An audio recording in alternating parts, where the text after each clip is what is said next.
Time Warner Audiobooks presents Rich Dad, Poor Dad, written by Robert Kiyosaki with Sharon L. Lecter, CPA, and read by Stephen Hoy, featuring an introduction by Robert Kiyosaki.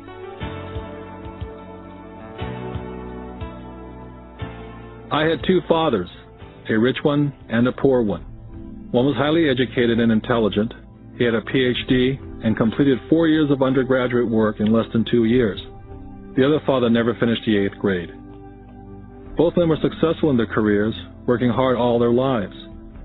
Both earned substantial incomes, yet one struggled financially all his life. The other would become one of the richest men in Hawaii. One died leaving tens of millions of dollars to his family, charities, and his church. The other left bills to be paid. Both men were strong, charismatic, and influential.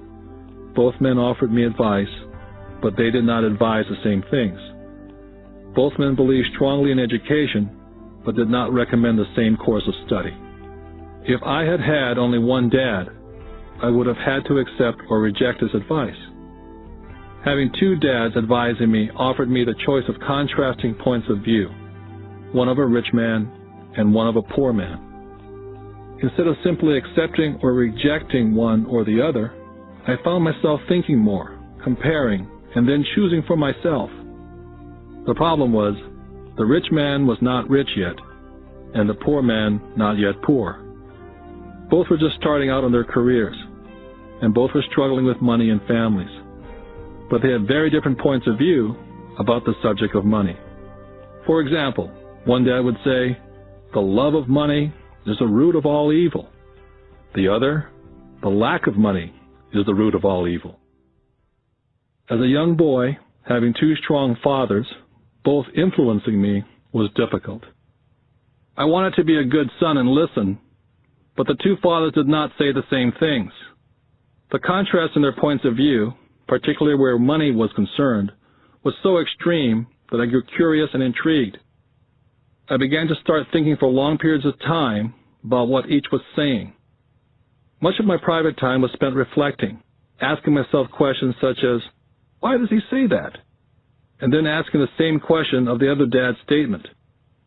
It would have been much easier to simply say, "Yeah, he's right, I agree with that," or to simply reject the point of view by saying, "The old man doesn't know what he's talking about."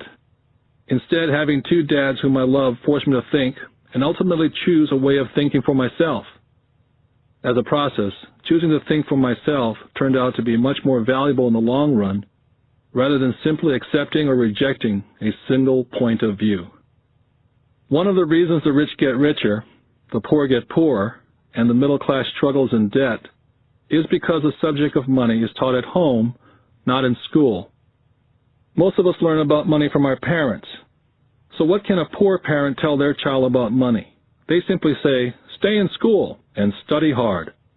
The child may graduate with excellent grades, but with a poor person's financial programming and mindset. It was learned while the child was young. Money is not taught in schools. Schools focus on scholastic and professional skills, but not financial skills. This explains how smart bankers, doctors, and accountants who earn excellent grades in school may still struggle financially all their lives. Our staggering national debt is due in large part to highly educated politicians and government officials making financial decisions with little or no training on the subject of money. I often look ahead to the new millennium and wonder what will happen when we have millions of people who will need financial and medical assistance. They will be dependent upon their families or the government for financial support. What will happen when Medicare and Social Security run out of money? How will a nation survive if teaching children about money continues to be left to parents, most of whom will be, or already are, poor? Because I had two influential fathers, I learned from both of them. I had to think about each dad's advice, and in doing so, I gained valuable insight into the power and effect of one's thoughts on one's life. For example, one dad had a habit of saying, "I can't afford it." The other dad forbade those words to be used. He insisted I say, "How can I afford it?" One is a statement, and the other is a question. One lets you off the hook, and the other forces you to think. My soon-to-be-rich dad would explain that by automatically saying the words, "I can't afford it," your brain stops working. By asking the question, "How can I afford it?" your brain is put to work. He did not mean buy everything you wanted. He was fanatical about exercising your mind, the most powerful computer in the world. My brain gets stronger every day because I exercise it. The stronger it gets, the more money I can make. He believed that automatically saying, "I can't afford it," was a sign of mental laziness. Although both dads worked hard, I noticed that one dad had a habit of putting his brain to sleep when it came to money matters, and the other had a habit of exercising his brain. The long-term result was that one dad grew stronger financially and the other grew weaker. It is not much different from a person who goes to the gym to exercise on a regular basis versus someone who sits on the couch watching television. Proper physical exercise increases your chances for health, and proper mental exercise increases your chances for wealth. Laziness decreases both health and wealth. My two dads had opposing attitudes and thought. One dad thought that the rich should pay more in taxes and take care of those less fortunate. The other said, taxes punish those who produce and reward those who don't produce. One dad recommended, study hard so you can find a good company to work for. The other recommended, study hard so you can find a good company to buy. One dad said, the reason I'm not rich is because I have you kids. The other said, the reason I must be rich is because I have you kids. One dad encouraged talking about money and business at the dinner table. The other forbade the subject of money to be discussed over a meal. One said, when it comes to money, play it safe and don't take risks. The other said, learn to manage risk. One believed, our home is our largest investment and our greatest asset. The other believed, my house is a liability, and if your house is your largest investment, you're in trouble.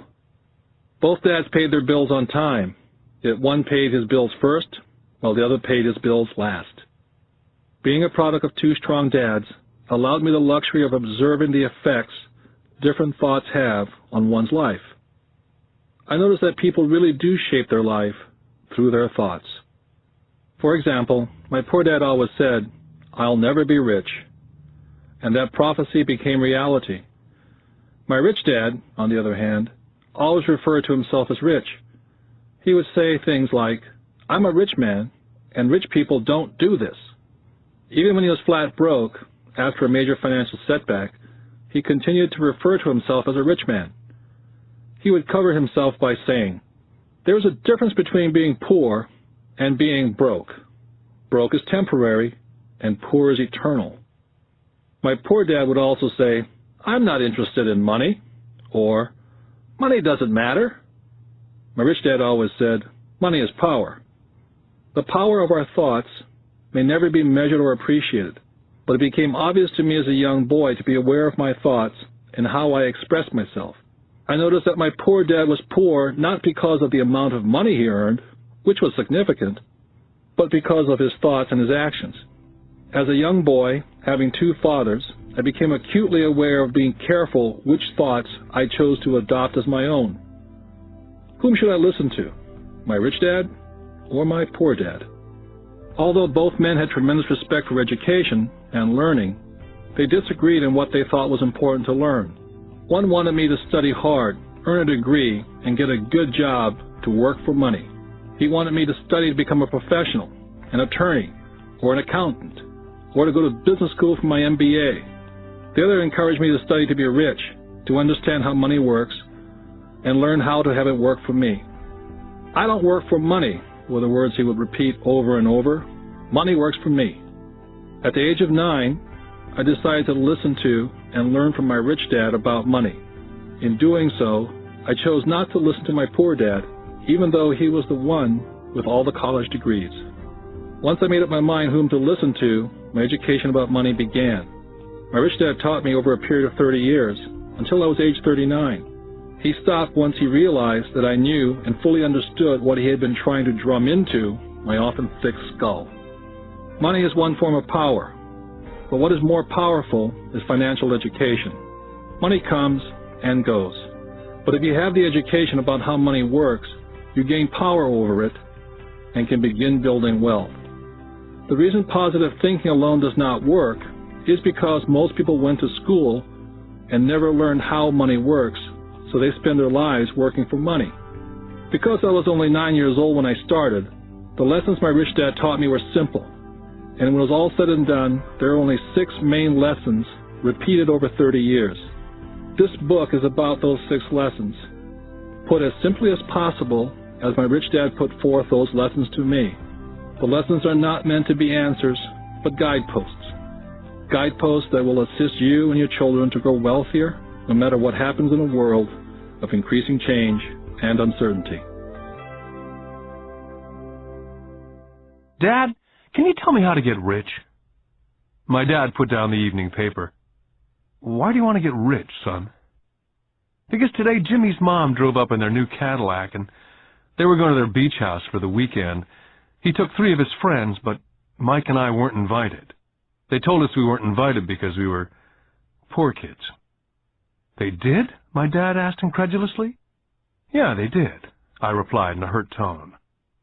My dad silently shook his head, pushed his glasses up the bridge of his nose, and went back to reading his paper. I stood waiting for an answer. The year was 1956. I was 9 years old. By some twist of fate, I attended the same public school where the rich people sent their kids. We were primarily a sugar plantation town. The managers of the plantation and the other affluent people of the town, such as doctors, business owners, and bankers, sent their children to this school, grades 1 to 6. After grade 6, their children were generally sent off to private schools. Because my family lived on one side of the street, I went to this school. Had I lived on the other side of the street, I would have gone to a different school with kids from families more like mine. After grade 6, these kids and I would go on to the public intermediate and high school. There was no private school for them or for me. My dad finally put down the paper. Well, son, he began slowly, if you want to be rich, you have to learn to make money. How do I make money? I asked. Well, use your head, son, he said, smiling, which really meant, that's all I'm going to tell you, or, I don't know the answer, so don't embarrass me. The next morning, I told my best friend Mike what my dad had said. As best I could tell, Mike and I were the only poor kids in this school. Mike was like me in that he was in this school by a twist of fate. Someone had drawn a jog in a line for the school district, and we wound up in school with the rich kids. So what do we do to make money? Mike asked. I don't know, I said. But do you want to be my partner? He agreed. And so on that Saturday morning, Mike became my first business partner. We spent all morning coming up with ideas on how to make money. Finally, that afternoon, a bolt of lightning came through our heads. It was an idea that Mike had gotten from a science book he'd read. Excitedly, we shook hands, and the partnership now had a business. For the next several weeks, Mike and I ran around our neighborhood, knocking on doors and asking our neighbors if they'd save their toothpaste tubes for us. With puzzled looks, most adults consented with a smile. Some asked us what we were doing, to which we replied, "We can't tell you. It's a business secret." My mom grew distressed as the weeks wore on. We had selected a site next to her washing machine as the place we would stockpile our raw materials. In a brown cardboard box that one time held ketchup bottles, our little pile of used toothpaste tubes began to grow. One day my dad drove up to see 2 9-year-old boys in the driveway with a production line operating at full speed. Fine white powder everywhere. On a long table were small milk cartons from school, and our family's hibachi grill was glowing with red-hot coals at maximum heat. Dad walked up cautiously, having to park the car at the base of the driveway, since the production line blocked the carport. As he got closer, he saw a steel pot sitting on top of the coals, with the toothpaste tubes being melted down. In those days, toothpaste did not come in plastic tubes. The tubes were made of lead. So once the paint was burned off, the tubes were dropped in a small steel pot, melted until they became liquid, and with my mom's pot holders, we were pouring the lead through a small hole in the top of the milk cartons. The milk cartons were filled with plaster of Paris. The white powder everywhere was the plaster before we mixed it with water. The milk cartons were the outer containers for plaster of Paris molds. My dad watched as we carefully poured the molten lead through a small hole in the top of the plaster of Paris cube. "What are you boys doing?" he asked with a cautious smile. "We're doing what you told me to do. We're going to be rich," I said. "Yep," said Mike, grinning and nodding his head. "We're partners." "And what is in those plaster molds?" Dad asked. "Watch," I said. "This should be a good batch." With a small hammer, I tapped at the seal that divided the cube in half. Cautiously, I pulled up the top half of the plaster mold, and a lead nickel fell out. "Oh, my God," my dad said. "You're casting nickels out of lead." "That's right," Mike said. "We're making money." My dad smiled and shook his head. Along with a fire and a box of spent toothpaste tubes in front of him were two little boys covered with white dust and smiling from ear to ear. He asked us to put everything down and sit with him on the front step of our house. With a smile, he gently explained what the word counterfeiting meant. Our dreams were dashed. "You mean this is illegal?" asked Mike. "Yes, it is illegal," my dad said gently. "But you boys have shown great creativity and original thought. Keep going. I'm really proud of you." Disappointed, Mike and I sat in silence for about 20 minutes before we began cleaning up our mess. The business was over on opening day. Sweeping the powder up, I looked at Mike and said, "I guess Jimmy and his friends are right. We are poor." My father was just leaving as I said that. "Boys," he said, "you're only poor if you give up. The most important thing is that you did something. Most people only talk and dream of getting rich. You've done something. I'm very proud of the two of you. I will say it again. Keep going. Don't quit." Mike and I stood there in silence. They were nice words, but we still did not know what to do. "So how come you're not rich, Dad?" I asked. "Because I chose to be a school teacher. School teachers really don't think about being rich. We just like to teach. I wish I could help you, but I really don't know how to make money." Mike and I turned and continued our cleanup. "I know," said my dad. "If you boys want to learn how to be rich, don't ask me. Talk to your dad, Mike." "My dad?" asked Mike with a scrunched-up face. "Yeah, your dad," repeated my dad with a smile. "Your dad and I have the same banker, and he raves about your father. He's told me several times that your father is brilliant when it comes to making money.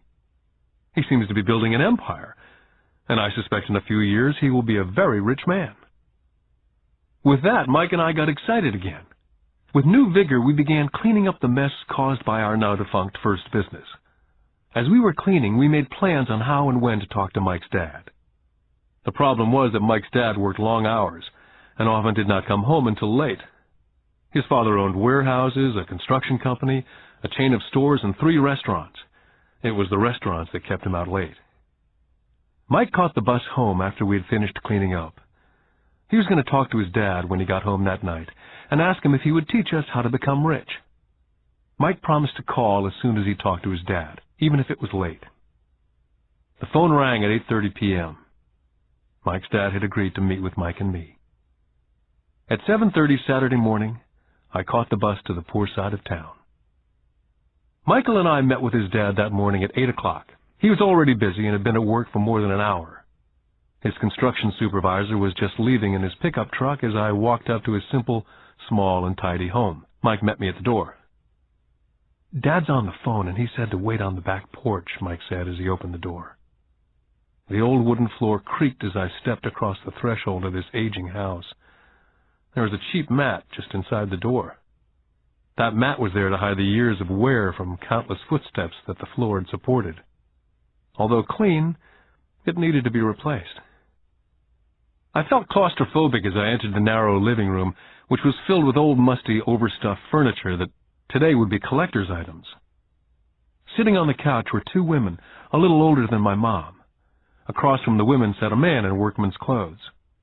They smiled as Mike and I walked past them, heading for the kitchen, which led to the porch that overlooked the backyard. I smiled back shyly. "Who are those people?" I asked. Oh, they work for my dad. The older man runs his warehouses, and the women are the managers of the restaurants. And you saw the construction supervisor who's working on a road project about 50 miles from here. His other supervisor, who's building a tract of houses, had already left before you got here. Does this go on all the time, I asked. Not always, but quite often, said Mike, smiling as he pulled up a chair to sit down next to me. I asked him if he'd teach us to make money, Mike said. Oh? And what did he say to that? I asked with cautious curiosity. Well, he had a funny look on his face at first, and then he said he would make us an offer. Oh, I said, rocking my chair back against the wall. I sat there perched on two rear legs of the chair. Mike did the same thing. Suddenly, Mike's dad burst through the rickety screen door and onto the porch. Mike and I jumped to our feet, not out of respect, but because we were startled. Ready, boys? Mike's dad asked, as he pulled up a chair to sit down with us. We nodded our heads as we pulled our chairs away from the wall to sit in front of him. He was a big man, about 6 feet tall and 200 pounds. Mike says that you want to learn how to make money. Is that correct, Robert? I nodded my head quickly, but with a little intimidation. He had a lot of power behind his words and smile. Okay, here's my offer. I'll teach you, but I won't do it classroom style. You work for me, and I'll teach you. You don't work for me, I don't teach you. I can teach you faster if you work, and I'm wasting my time if you just want to sit and listen like you do in school. That's my offer. Take it or leave it. May I ask a question first, I asked. Nope, take it or leave it. I've got too much work to do to waste my time. If you can't make up your mind decisively, then you'll never learn to make money anyway. Take it, I said. Take it, said Mike. Good, said Mike's dad. Mrs. Martin will be by in 10 minutes. After I'm through with her, you ride with her to my superette, and you can begin working. I'll pay you 10 cents an hour, and you will work for 3 hours every Saturday. But I have a softball game today, I said. Mike's dad lowered his voice to a stern tone. Take it or leave it, he said. I'll take it, I replied, choosing to work and learn instead of playing softball. By 9 a.m. on a beautiful Saturday morning, Mike and I were working for Mrs. Martin. She was a kind and patient woman. She always said that Mike and I reminded her of her 2 sons who were grown and gone. Although kind, she believed in hard work, and she kept us working. She was a taskmaster. We spent 3 hours taking canned goods off the shelves, and with a feather duster, brushing each can to get the dust off, and then restacking them neatly. It was excruciatingly boring work. For 3 weeks, Mike and I reported to Mrs. Martin and worked our 3 hours. By noon, our work was over, and she dropped 3 little dimes in each of our hands. Now, even at the age of 9 in the mid-50s, 30 cents was not too exciting. Comic books cost 10 cents back then, so I usually spent my money on comic books and went home. By Wednesday of the 4th week, I was ready to quit. I had agreed to work only because I wanted to learn to make money from Mike's dad. And now I was a slave for 10 cents an hour. On top of that, I had not seen Mike's dad since that first Saturday. I'm quitting, I told Mike at lunchtime. The school lunch was miserable. School was boring, and now I didn't even have my Saturdays to look forward to. But it was the 30 cents that really got to me. Mike smiled. Dad said this would happen. He said to meet with him when you were ready to quit. What? I said indignantly. He's been waiting for me to get fed up? Sort of, Mike said. Dad's kind of different. He teaches differently from your dad. Your mom and dad lecture a lot. My dad is quiet and a man of few words. You just wait till this Saturday. I'll tell him you're ready. You mean I've been set up? No, not really, but maybe. Dad will explain on Saturday. I was ready to face him, and I was prepared. Even my real dad was angry with him. My real dad, the one I call the poor one, thought that my rich dad was violating child labor laws and should be investigated. My educated dad told me to demand what I deserve, at least 25 cents an hour. My poor dad told me that if I didn't get a raise, I was to quit immediately. At 8 o'clock Saturday morning, I was going through the same rickety door of Mike's house. Take a seat and wait in line, Mike's dad said as I entered. He turned and disappeared into his little office next to a bedroom. I looked around the room and didn't see Mike anywhere. Feeling awkward, I cautiously sat down next to the same two women who were there 4 weeks earlier. They smiled and slid across the couch to make room for me. 45 minutes went by, and I was steaming. The two women had met with him and left 30 minutes earlier. An older gentleman was in there for 20 minutes and was also gone. The house was empty, and I sat out in his musty, dark living room on a beautiful, sunny Hawaiian day, waiting to talk to a cheapskate who exploited children. I could hear him rustling around in the office, talking on the phone and ignoring me. I was now ready to walk out, but for some reason I stayed.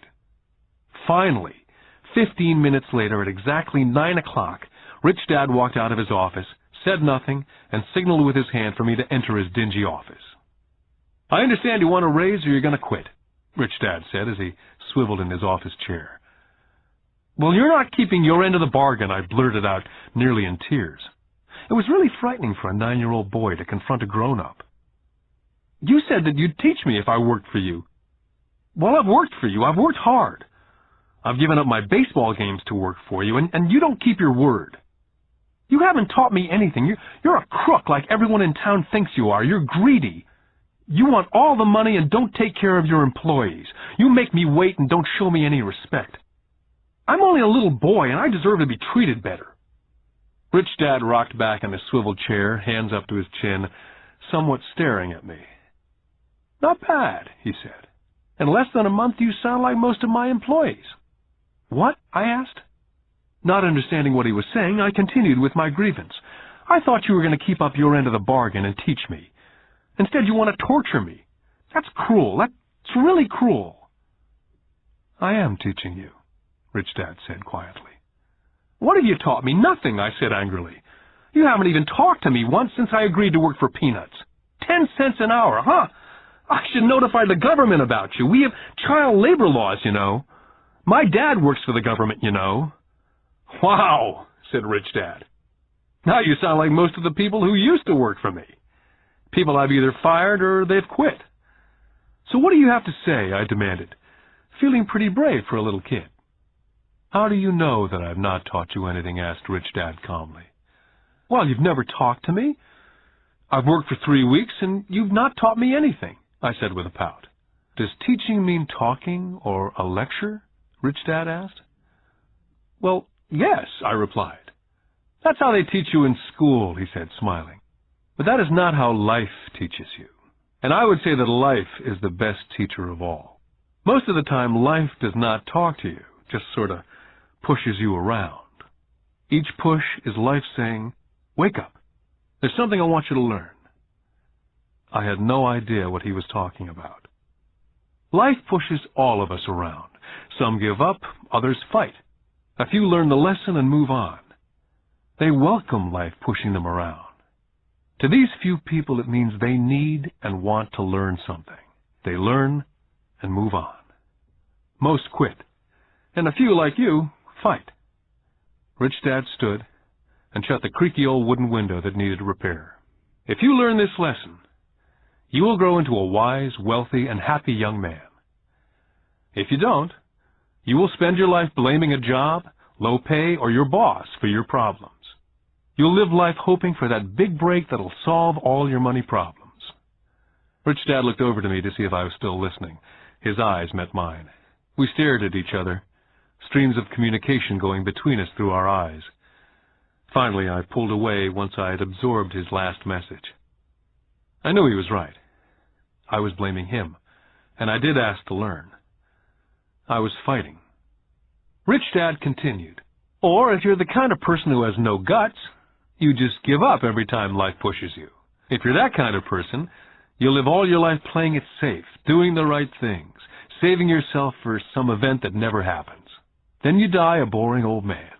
You'll have lots of friends who'll really like you because you were such a nice, hard-working guy. You spent a life playing it safe, doing the right things. But the truth is, you let life push you into submission. Deep down, you were terrified of taking risks. You really wanted to win, but the fear of losing was greater than the excitement of winning. Deep inside, you and only you will know that you didn't go for it. You chose to play it safe." Our eyes met again, For 10 seconds we looked at each other, only pulling away once the message was received. "You've been pushing me around?" I asked. "Some people might say that," smiled Rich Dad. "I would say that I just gave you a taste of life." "What taste of life?" I asked, still angry but not curious. "You boys are the first people that have ever asked me to teach them how to make money. I have more than 150 employees, and not one of them has asked me what I know about money. They ask me for a job and a paycheck, but never to teach them about money. So most will spend the best years of their lives working for money, not really understanding what it is they're working for." I sat there listening intently. "So when Mike told me about you wanting to learn how to make money, I decided to design a course that was close to real life. I could talk till I was blue in the face, but you wouldn't hear a thing. So I decided to let life push you around a bit so you could hear me. That's why I only paid you 10 cents. "So what is the lesson I learned from working for only 10 cents an hour?" I asked.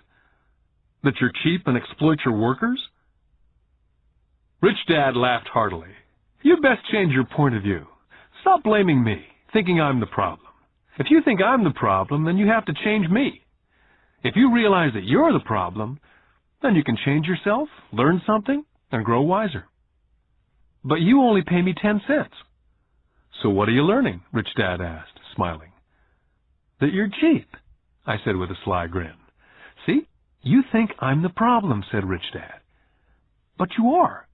Well, keep that attitude and you learn nothing. Keep the attitude that I'm the problem, and what choices do you have?" "Well, if you don't pay me more or show me more respect and teach me, I'll quit." "Well put," Rich Dad said. And that's exactly what most people do. They quit and go looking for another job, better opportunity, and higher pay, actually thinking that a new job or more pay will solve the problem. In most cases, it won't. "So what will solve the problem?" I asked. "Just take this measly 10 cents an hour and smile?" Rich Dad smiled. "That's what the other people do. Just accept a paycheck, knowing that they and their family will struggle financially. But that's all they do. Waiting for a raise, thinking that more money will solve the problem. Most just accept it, and some take a second job working harder, but again accepting a small paycheck." I sat staring at the floor, beginning to understand the lesson Rich Dad was presenting. I could sense it was a taste of life. Finally, I looked up and repeated the question. "So what will solve the problem?" "This," he said, tapping me gently on the head. "This stuff between your ears." It was at that moment that Rich Dad shared the pivotal point of view that separated him from his employees and my poor dad, and led him to eventually become one of the richest men in Hawaii, while my highly educated but poor dad struggled financially all his life. It was a singular point of view that made all the difference over a lifetime. Rich Dad said over and over this point of view, which I call lesson number 1. The rich don't work for money. On that bright Saturday morning, I was learning a completely different point of view from what I'd been taught by my poor dad. At the age of 9, I grew aware that both dads wanted me to learn. Both dads encouraged me to study, but not the same things. My highly educated dad recommended that I do what he did. "Son, I want you to study hard, get good grades, so you can find a safe, secure job with a big company, and make sure it has excellent benefits." My rich dad wanted me to learn how money works, so I could make it work for me. These lessons I would learn through life with his guidance, not because of a classroom. My rich dad continued my first lesson. "I'm glad you get angry about working for 10 cents an hour. If you'd not gotten angry, and had gladly accepted it, I would have to tell you that I could not teach you. You see, true learning takes energy, passion, a burning desire. Anger is a big part of that formula, for passion is anger and love combined. When it comes to money, most people want to play it safe and feel secure, so passion does not direct them, fear does." "So is that why they'll take a job with low pay?" I asked. "Yes," said Rich Dad.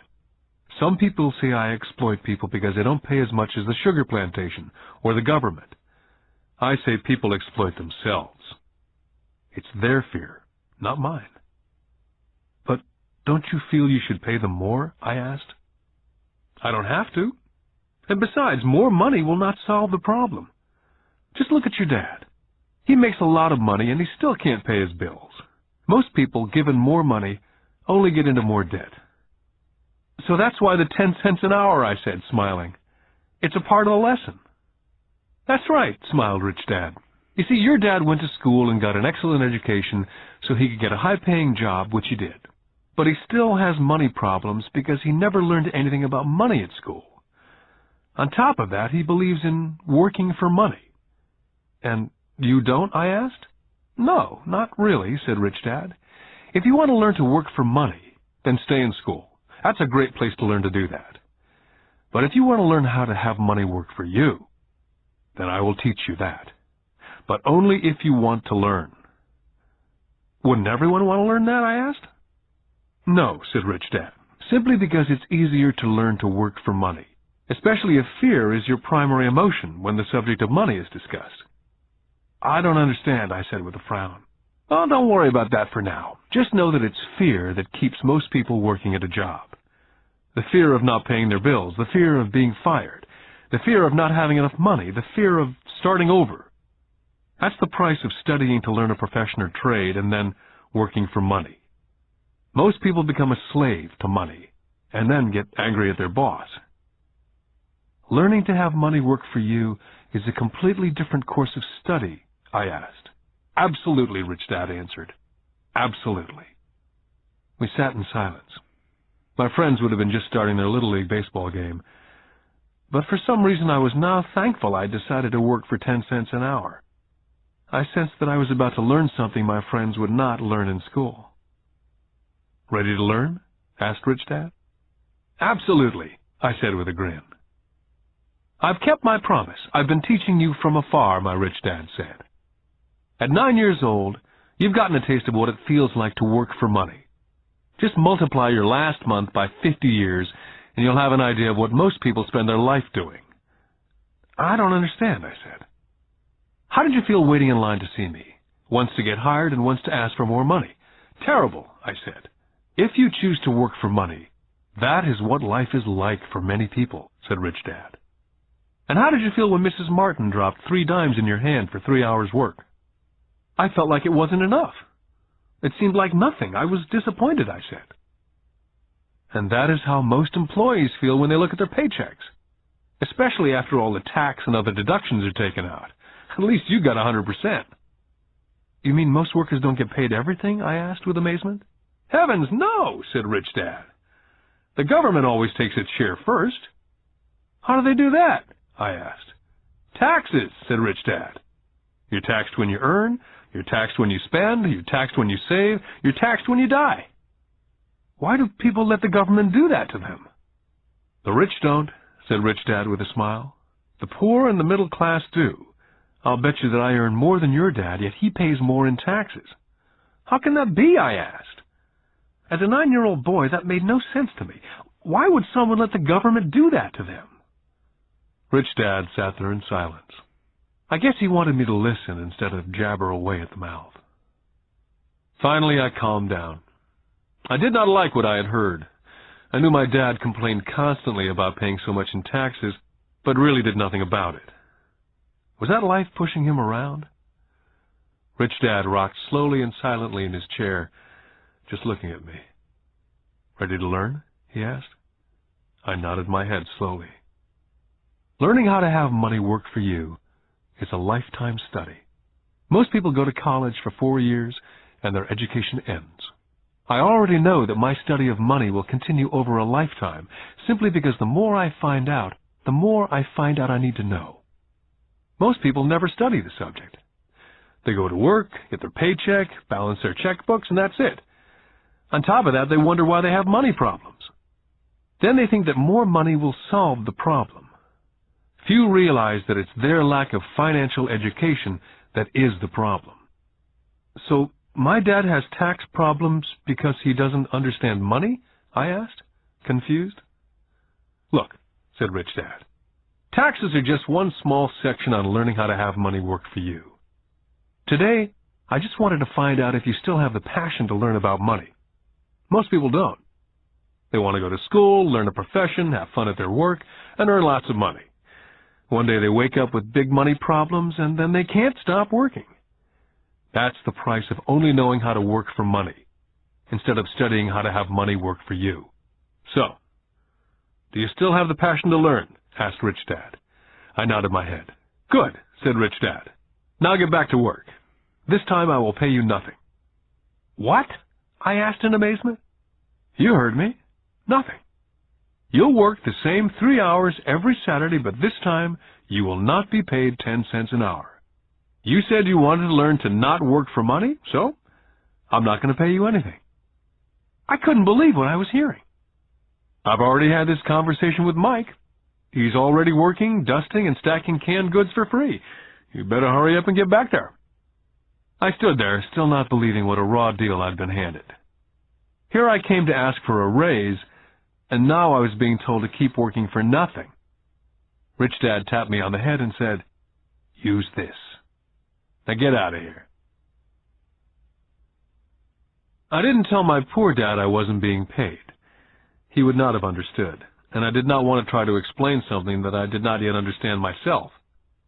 For 3 more weeks, Mike and I worked for 3 hours every Saturday for nothing. The work didn't bother me, and the routine got easier. It was the missed baseball games and not being able to afford to buy a few comic books that got to me. Rich Dad stopped by at noon on the 3rd week. We heard his truck pull up in the parking lot and sputter when the engine was turned off. He entered the store and greeted Mrs. Martin with a hug. After finding out how things were going in the store, he reached into the ice cream freezer, pulled out 2 bars, paid for them, and signaled to Mike and me, "Let's go for a walk, boys." We crossed the street, dodging a few cars, and walked across a large grassy field where a few adults were playing softball. Sitting down at a remote picnic table, he handed Mike and me the ice cream bars. "How's it going, boys?" "Okay," Mike said. I nodded in agreement. "Learn anything yet?" Rich Dad asked. Mike and I looked at each other, shrugged our shoulders, and shook our heads in unison. "Well, you boys had better start thinking. You're staring at one of life's biggest lessons. If you learn the lesson, you'll enjoy a life of great freedom and security. If you don't learn the lesson, you'll wind up like Mrs. Martin and most of the people playing softball in this park. They work very hard for a little money, clinging to the illusion of job security, looking forward to a 3-week vacation each year and a skimpy pension after 45 years of work. Now, if that excites you, I'll give you a raise to 25 cents an hour."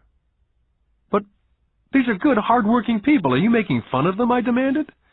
A smile came over Rich Dad's face. "Mrs. Martin's like a mother to me, and I would never be that cruel.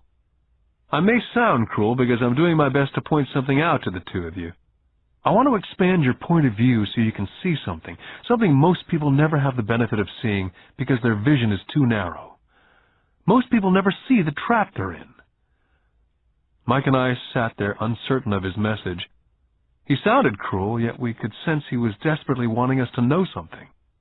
With a smile, Rich Dad said, "Doesn't that 25 cents an hour sound good? Doesn't that make your heart beat a little faster?" I shook my head no, but it really did. 25 cents an hour would be big bucks to me. "Okay, I'll pay you $1 an hour," Rich Dad said with a sly grin. Now my heart was beginning to race. My brain was screaming, "Take it, take it." I could not believe what I was hearing. Still, I said nothing. "Okay, $2 an hour." My little 9-year-old brain and heart nearly exploded. After all, it was 1956, and being paid $2 an hour would have made me the richest kid in the world. I couldn't imagine earning that kind of money. I wanted to say yes, but somehow my mouth stayed silent. Maybe my brain had overheated and blown a fuse, but deep down I badly wanted that $2 an hour. The ice cream had melted and was running down my hand. Rich Dad was looking at 2 boys staring back at him, eyes wide open and brains empty. He knew that he was testing us, and he knew there was part of our emotions that wanted to take the deal. "Okay," he said, $5 an hour. Suddenly there was a silence from inside me. Something had changed. The offer was too big, and had gotten ridiculous. Not too many grown-ups in 1956 made more than $5 an hour. The temptation disappeared and a calm set in. Slowly, I turned to my left to look at Mike. He looked back at me. The part of my soul that was weak and needy was silenced. The part of me that had no price took over. There was a calm and a certainty about money that entered my brain and my soul. I knew Mike had gotten to that point also. "Good," Rich Dad said softly. "Most people have a price. And they have a price because of human emotions named fear and greed. First, the fear of being without money motivates us to work hard. And then once we get that paycheck, greed or desire starts us thinking about all the wonderful things money can buy. The pattern is then set." "What pattern?" I asked. "The pattern of get up, go to work, pay bills, get up, go to work, pay bills." Their lives are then run forever by two emotions, fear and greed. Offer them more money, and they continue the cycle by also increasing their spending. This is what I call the rat race. "There is another way?" Mike asked. "Yes," said Rich Dad slowly, "but only a few people find it." "And what is that way?" Mike asked. "That's what I hope you boys will find out as you work and study with me. That is why I took away all forms of pay." "Any hints?" Mike asked. "We're kind of tired of working hard, especially for nothing." "Well, the first step is telling the truth," said Rich Dad. "We haven't been lying," I said. "I did not say you were lying. I said to tell the truth," Rich Dad came back. "The truth about what?" I asked. "How you're feeling," Rich Dad said. "You don't have to say it to anyone else, just yourself." "You mean the people in this park, the people who work for you, Mrs. Martin, they don't do that?" I asked. "I doubt it," Rich Dad said. Instead, they feel the fear of not having money. Instead of confronting the fear, they react instead of think. They react emotionally instead of using their heads, Rich Dad said, tapping us on our heads. Then they get a few bucks in their hands, and again the emotion of joy and desire and greed take over. And again they react instead of think. "So their emotions do their thinking," Mike said. "That's correct," said Rich Dad.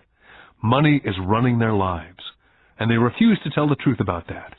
Money is in control of their emotions, and hence their souls." Rich Dad sat quietly, letting his words sink in.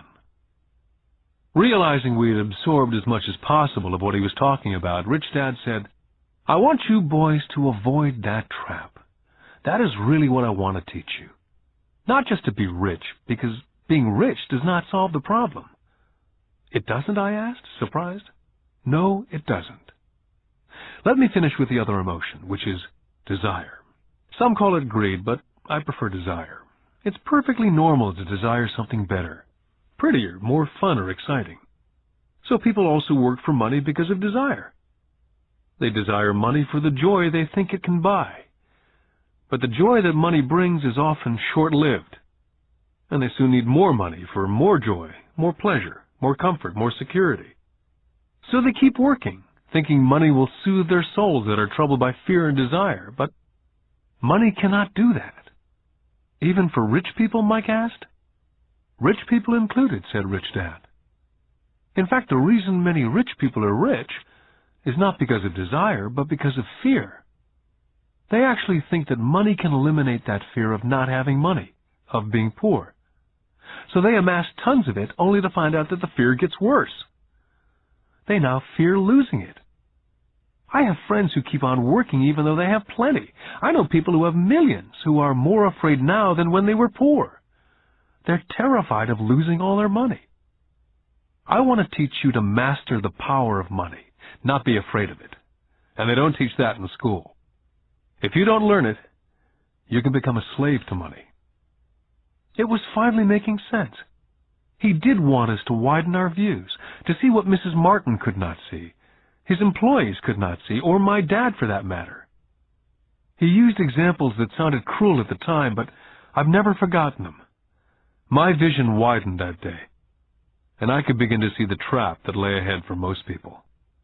You see, we're all employees, ultimately. We just work at different levels, said Rich Dad. I just want you boys to have a chance to avoid the trap. The trap caused by those two emotions, fear and desire. Use them in your favor, not against you. That's what I want to teach you. I'm not interested in just teaching you to make a pile of money. That won't handle the fear or desire. If you don't first handle fear and desire and you get rich, you'll only be a high-paid slave. So how do we avoid the trap, I asked. The main cause of poverty or financial struggle is fear and ignorance, not the economy or the government or the rich. It's self-inflicted fear and ignorance that keeps people trapped. So you boys go to school and get your college degrees. I'll teach you how to stay out of the trap. The pieces of the puzzle were appearing. My highly educated dad had a great education and a great career, but school never told him how to handle money or his fears. It became clear that I could learn different and important things from two fathers. So you've been talking about the fear of not having money. How does the desire of money affect our thinking? Mike asked. How did you feel when I tempted you with a pay raise? Did you notice your desires rising? We nodded our heads. By not giving into your emotions, you were able to delay your reactions and think. That's most important. We will always have emotions of fear and greed. From here on in, it's most important for you to use those emotions to your advantage and for the long term, and not simply let your emotions run you by controlling your thinking.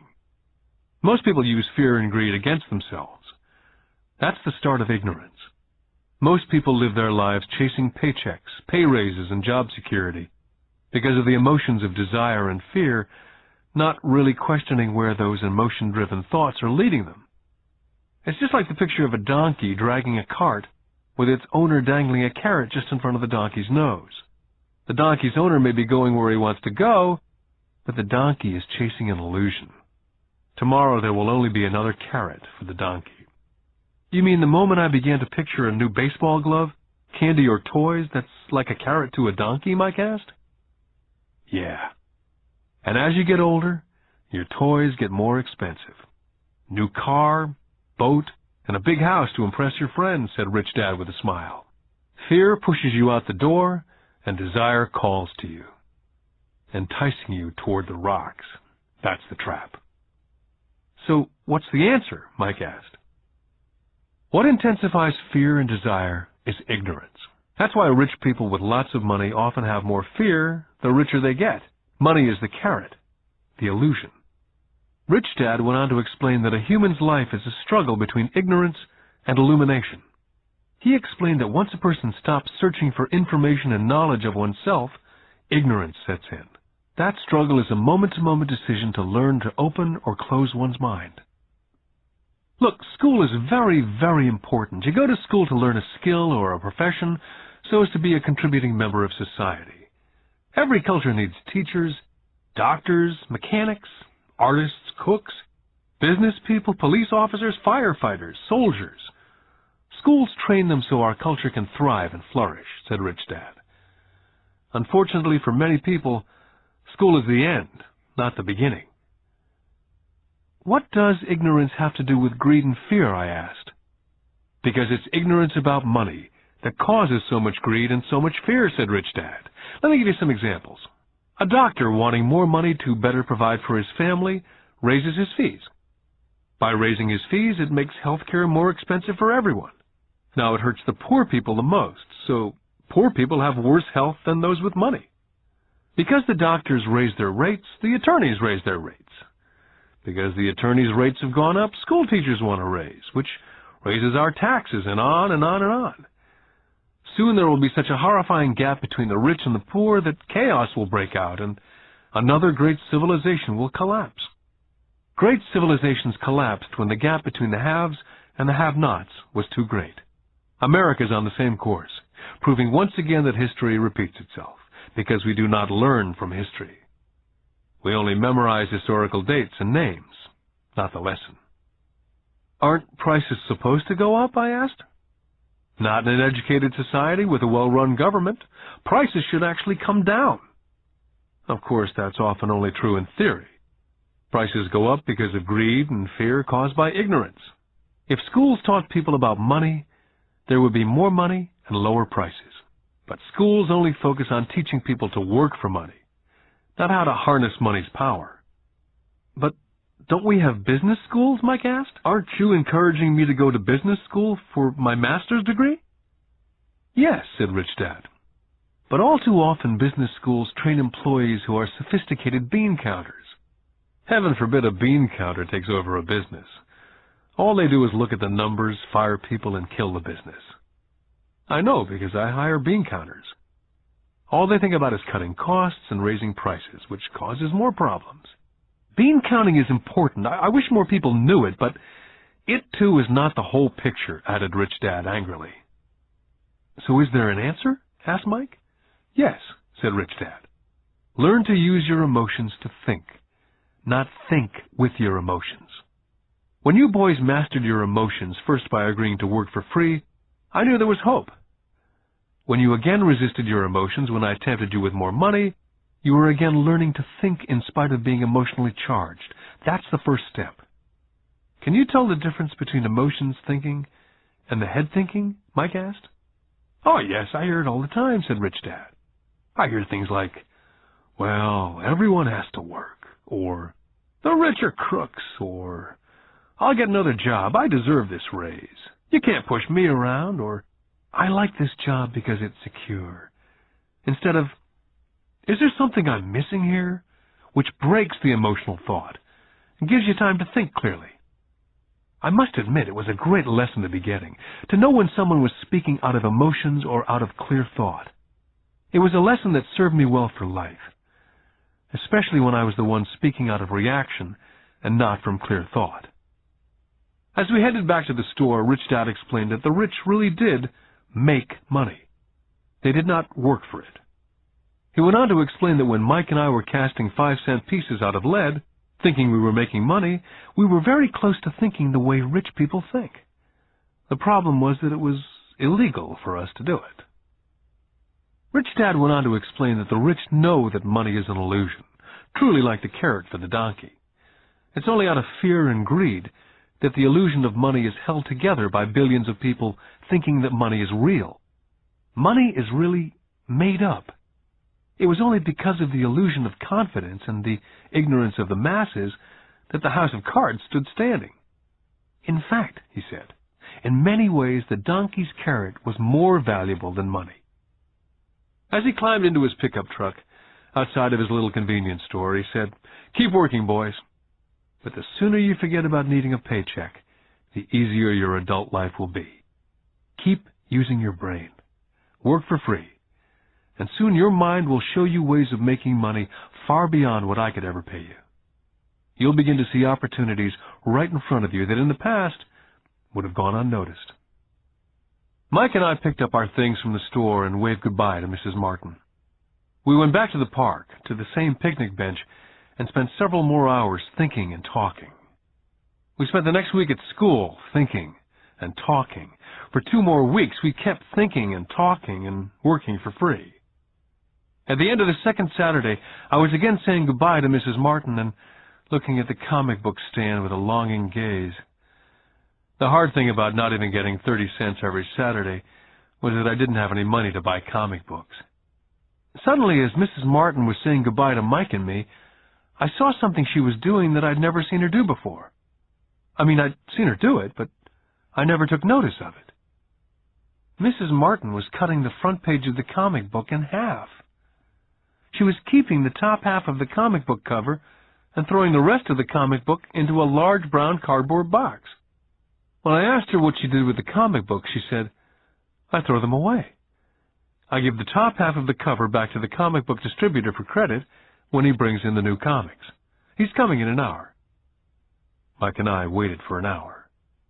Soon the distributor arrived, and I asked him if we could have the comic books, to which he replied, "You can have them if you work for this store and do not resell them." Our partnership was revived. Mike's mom had a spare room in the basement that no one used. We cleaned it out and began piling hundreds of comic books in that room. Soon our comic book library was open to the public. We hired Mike's younger sister, who loved to study, to be head librarian. She charged each child 10 cents admission to the library, which was open from 2:30 to 4:30 p.m. every day after school. The customers, the children of the neighborhood, could read as many comics as they could in 2 hours. It was a bargain for them, since a comic cost 10 cents each, and they could read 5 or 6 in 2 hours. Mike's sister would check the kids as they left to make sure they weren't borrowing any comic books. She also kept the books, logging in how many kids showed up each day, who they were, and any comments they might have. Mike and I averaged $9.50 per week over a 3-month period. We paid his sister $1 a week and allowed her to read the comics for free, which she rarely did since she was always studying.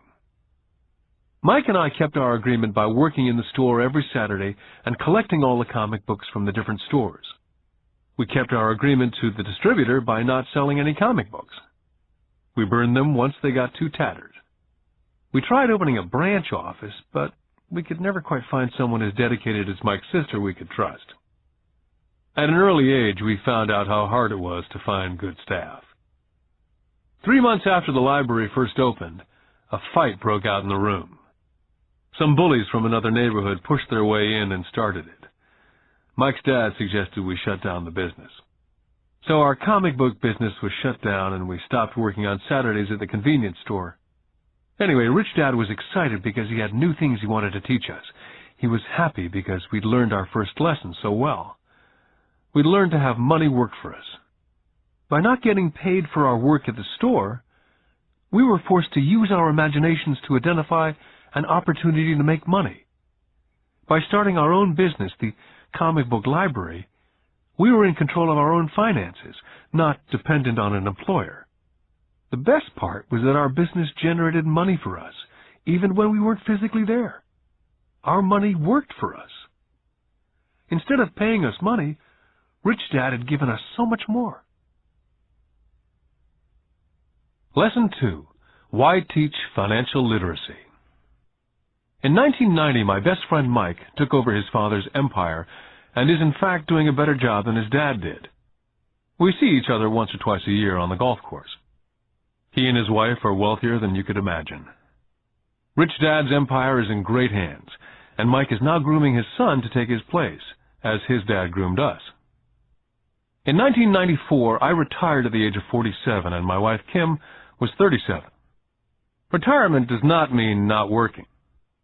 To my wife and me, it means that, barring unforeseen cataclysmic changes, we can work or not work, and our wealth grows automatically, staying way ahead of inflation. I guess it means freedom. The assets are large enough to grow by themselves. It's like planting a tree. You water it for years, and then one day it doesn't need you anymore.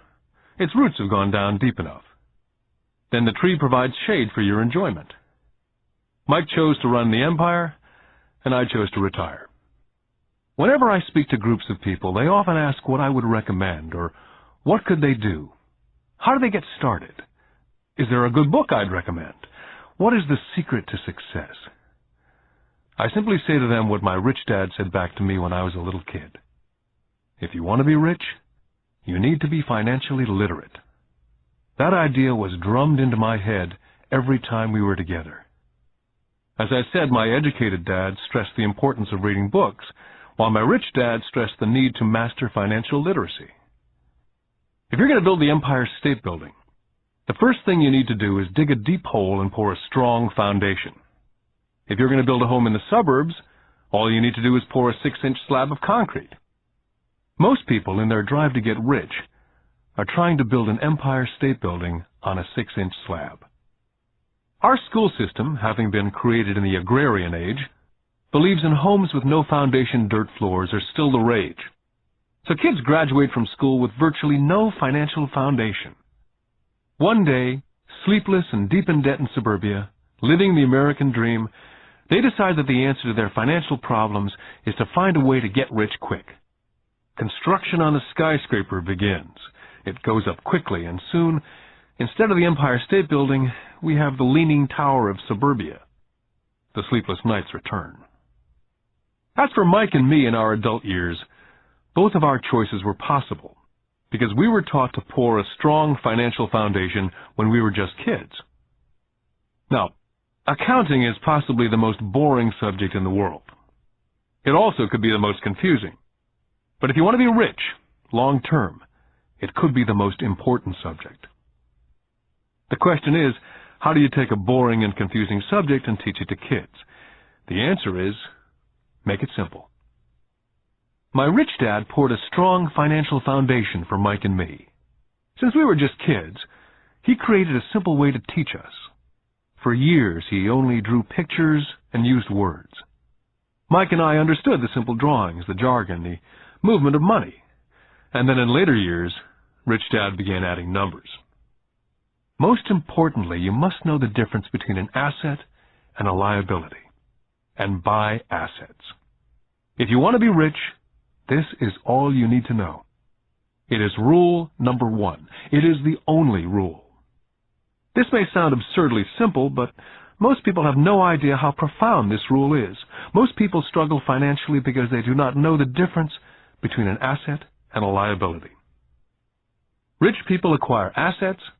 The poor and middle class acquire liabilities, but they think they are assets. When Rich Dad explained this to Mike and me, we thought he was kidding. Here we were nearly teenagers and waiting for the secret to get rich, and this was his answer. It was so simple that we had to stop for a long time to think about it. If it's that simple, how come everyone's not rich? I asked. Rich Dad smiled, because people do not know the difference between an asset and a liability. I remember asking, how can adults be so silly? If it's that simple, if it's that important, why would everyone not want to find out? It took our Rich Dad only a few minutes to explain what assets and liabilities were. To teach preteen boys, Rich Dad kept everything simple, using as many pictures as possible, as few words as possible, and no numbers for years. My Rich Dad simply drew a vertical box with a line through the middle. The top half was for income, and the bottom half was for expenses. Then beneath that box, he drew another box horizontally, which he divided into a left half for assets and a right half for liabilities. The income statement, often called a profit and loss statement, measures income and expenses, money in or money out. The second set of boxes is the balance sheet. It's called that because it's supposed to balance assets against liabilities. That relationship is vital to understand. The primary cause of financial struggle is simply not knowing the difference between an asset and a liability. The cause of the confusion is found in the definition of the two words. If you want a lesson in confusion, simply look up the words asset and liability in the dictionary. So my Rich Dad simply told two young boys the following. An asset is something that puts money in my pocket. A liability is something that takes money out of my pocket. This is really all you need to know. If you want to be rich, simply spend your life buying assets. If you want to be poor or middle class, spend your life buying liabilities. It's not knowing the difference that causes most of the financial struggle in the real world. My Rich Dad then drew 3 arrows on his diagram. He explained, the arrow represents the flow of cash, or cash flow. In 80% of most families, the financial story is a story of working hard in an effort to get ahead. It's not because they don't make money, but because they spend their lives buying liabilities instead of assets. The first arrow showed the cash flow pattern of a poor person or a young person still at home. The arrow goes into the income box from a job or salary. It then continues into the expense box. Expenses include taxes, rent, and everyday living expenses. It flows out the expense box and is gone. The second arrow Rich Dad drew represented the cash flow pattern of a middle-class person. The arrow flows from a job into the income box. It then flows into the liabilities box. Most middle-class people acquire many liabilities, such as a mortgage, a car loan, and credit card debt. From the liabilities box, it flows to the expense box, where the monthly payments are made for the liabilities as well as taxes and living expenses. From there, it flows out the expense box and is gone. The third arrow is the pattern of a wealthy person. This arrow simply flows from the asset box into the income box. The cash flow is not generated by a job or salary, but by assets. Remember, assets are things that put money in your pocket. Additionally, the rich have few expenses and liabilities, or if they do, those liabilities are more than covered by their assets. Examples such as these are oversimplified. Everyone has living expenses, the need for food, shelter, and clothing. The diagrams Rich Dad drew showed the flow of cash through a poor, middle class, or wealthy person's life. It's the cash flow that tells the story. It's the story of how a person handles their money, what they do after they get the money in their hand. I cringe whenever I hear people ask me how to get rich quicker. Or how do they start? I often hear, I'm in debt, so I need to make more money. But more money will often not solve the problem. In fact, it may actually accelerate the problem. Money often makes obvious our tragic human flaws. Money often puts a spotlight on what we do not know. That's why, all too often, a person who comes into a sudden windfall of cash, let's say an inheritance, a pay raise, or lottery winnings, soon returns to the same financial mess, if not worse than the mess they were in before they received the money. Money only accentuates the cash flow pattern running in your head. If your pattern is to spend everything you get, most likely an increase in cash will just result in an increase in spending. Thus the saying, a fool and his money is one big party.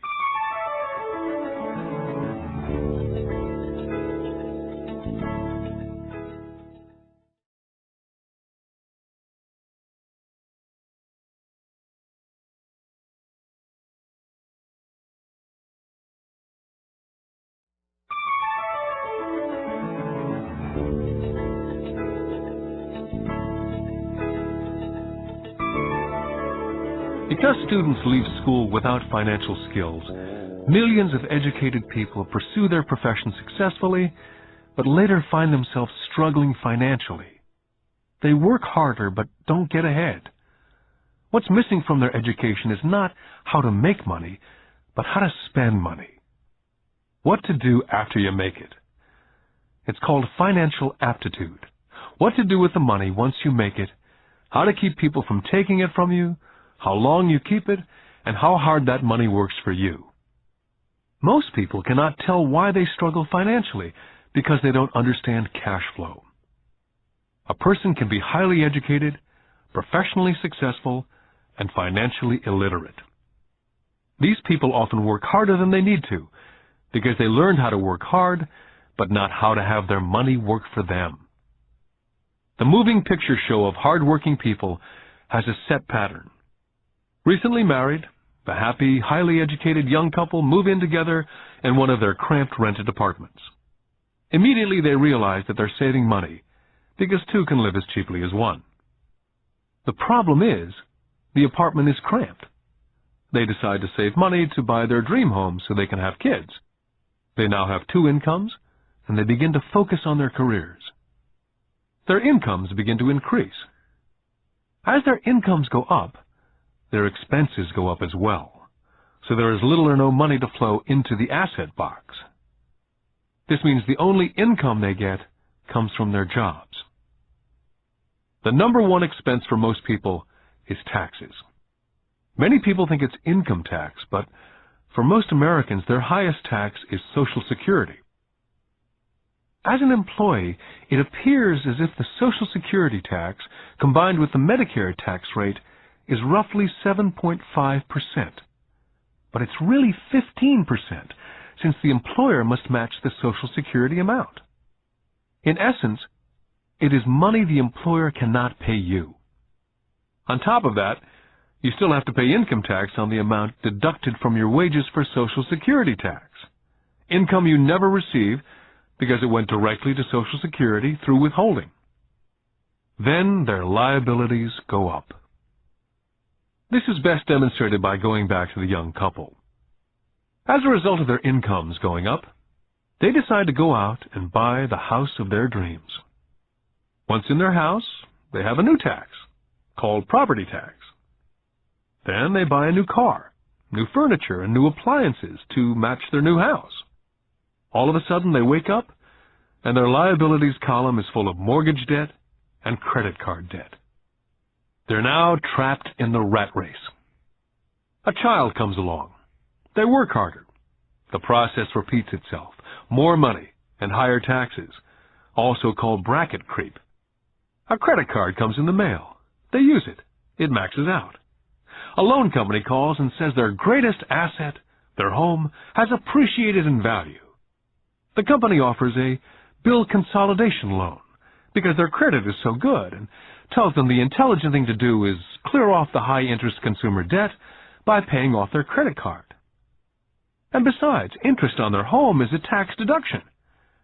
They go for it and pay off those high-interest credit cards. They breathe a sigh of relief. Their credit cards are paid off. They've now folded their consumer debt into their home mortgage. Their payments go down because they extend their debt over 30 years. It is the smart thing to do. Their neighbor calls to invite them to go shopping. The Memorial Day sale is on. A chance to save some money. They say to themselves, I won't buy anything, I'll just go look. But just in case they find something, they tuck that clean credit card inside their wallet. I run into this young couple all the time. Their names change, but their financial dilemma is the same. They come to one of my talks to hear what I have to say. They ask me, can you tell us how to make more money? Their spending habits have caused them to seek more income. They don't even know that the trouble is really how they choose to spend the money they do have. And that is the real cause of their financial struggle. It's caused by financial illiteracy and not understanding the difference between an asset and a liability. More money seldom solves someone's money problems. Intelligence solves problems. There's a saying a friend of mine says over and over to people in debt. If you find yourself in a hole, stop digging. The poor and middle class all too often allow the power of money to control them. By simply getting up and working harder, failing to ask themselves if what they do makes sense, they shoot themselves in the foot as they leave for work every morning. By not fully understanding money, the vast majority of people allow the awesome power of money to control them. The power of money is used against them. By the time Mike and I were 16 years old, we began to have problems in school. We were not bad kids. We just began to separate from the crowd. We worked for Mike's dad after school and on the weekends. Mike and I often spent hours after work just sitting at a table with his dad while he held meetings with his bankers, attorneys, accountants, brokers, investors, managers, and employees. We learned more sitting at his meetings than we did in all our years of school, college included. Mike's dad was not school educated, but he was financially educated and successful as a result. He used to tell us over and over again, an intelligent person hires people who are more intelligent than they are. So Mike and I had the benefit of spending hours listening to, and in the process learning from, intelligent people. But because of this, both Mike and I just could not go along with the standard dogma that our teachers preached. Occasionally, Mike or I would ask our teachers how what we studied was applicable, or we asked why we never studied money and how it worked. To the latter question, we often got the answer that money was not important, that if we excelled in our education, the money would follow. The more we knew about the power of money, the more distant we grew from the teachers and our classmates. My highly educated dad never pressured me about my grades. I often wondered why, but we did begin to argue about money. By the time I was 16, I probably had a far better foundation with money than both my mom and dad. I could keep books. I listened to tax accountants, corporate attorneys, bankers, real estate brokers, investors, and so forth. My dad talked to teachers. One day, my dad was telling me why our home was his greatest investment. A not too pleasant argument took place when I showed him why I thought a house was not a good investment. The argument illustrated the difference in perception between my rich dad and my poor dad when it came to their homes. Poor dad thought his house was an asset and listed it in the asset box, and the rich dad thought it was a liability and put his home in the liability box. I remember when I drew a diagram for my dad showing him the direction of cash flow. I also showed him the ancillary expenses that went along with owning the home. A bigger home meant bigger expenses, and the cash flow kept going out through the expense column. Today I am still challenged on the idea of a house not being an asset. And I know that for many people, it's their dream as well as their largest investment. And owning your own home is better than nothing. I simply offer an alternate way of looking at this popular dogma. My wife and I would love a bigger, more flashy house to impress the Joneses, but we know it is not an asset. It's a liability since it takes money out of our pocket. So here's the argument I put forth. I really do not expect most people to agree with it because a nice home is an emotional thing. And when it comes to money, high emotions tend to lower financial intelligence. When it comes to houses, I point out that most people work all their lives paying for a home they never own. In other words, most people buy a new house every so many years, each time incurring a new 30-year loan to pay off the previous one. Even though people receive a tax deduction for interest on mortgage payments, they pay for all their other expenses with after-tax dollars, even after they pay off their mortgage. Then there are property taxes. My wife's parents were shocked when the property taxes on their home went to $1,000 a month. This was after they'd retired, so the increase put a strain on their retirement budget, and they felt forced to move. Also, houses do not always go up in value. I still had friends who owe $1 million for a home that will today sell for only $700,000. Finally, the greatest losses of all are those from missed opportunities. If all your money is tied up in your house, you may be forced to work harder because your money continues blowing out of the expense column instead of adding to the asset column. The classic middle-class cash flow pattern. If a young couple would put more money into their asset column early on, their later years would get easier, especially as they prepared to send their children to college. Their assets would have grown and would be available to help cover expenses. All too often, a house only serves as a vehicle for incurring a home equity loan to pay for mounting expenses. In summary, the end result in making a decision to own a house that is too expensive in lieu of starting an investment portfolio early on impacts an individual in at least the following 3 ways. Number 1, loss of time, during which other assets could have grown in value. Number 2, loss of additional capital, which could have been invested instead of paying for high-maintenance expenses related directly to the home. Number 3, loss of education. Too often people count their house, savings, and retirement plan as all they have in their asset column. Because they have no money to invest, they simply do not invest. This costs them investment experience. Most never become what the investment world calls a sophisticated investor. And the best investments are usually first sold to sophisticated investors, who then turn around and sell them to the people playing it safe. My educated dad's personal financial statement best demonstrates the life of someone in the rat race. His expenses seem to always keep up with his income, never allowing him to invest in assets. As a result, his liabilities, such as his mortgage and credit card debts, are larger than his assets. My rich dad's personal financial statement, on the other hand, reflects the results of a life dedicated to investing and minimizing liabilities. His assets greatly exceed his liabilities. A review of my rich dad's financial statement is why the rich get richer. The asset column generates more than enough income to cover expenses, with the balance reinvested into the asset column. The asset column continues to grow, and therefore the income it produces grows with it. The result being The rich get richer. The middle class finds itself in a constant state of financial struggle. Their primary income is through wages. And as their wages increase, so do their taxes. Their expenses tend to increase in equal increments as their wages increase, hence the phrase, the rat race. They treat their home as their primary asset instead of investing in income-producing assets. Remember, the most important rule is to know the difference between an asset and a liability. Once you understand the difference, concentrate your efforts on only buying income-generating assets. That's the best way to get started on a path to becoming rich. Keep doing that, and your asset column will grow.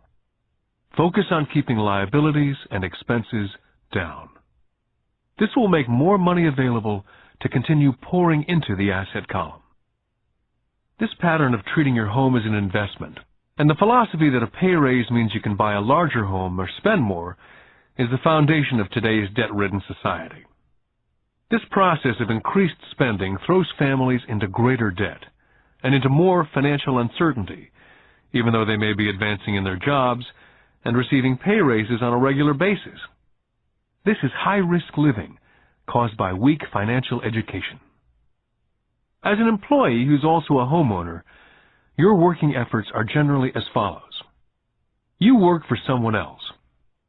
Most people, working for a paycheck, are making the owner or the shareholders richer.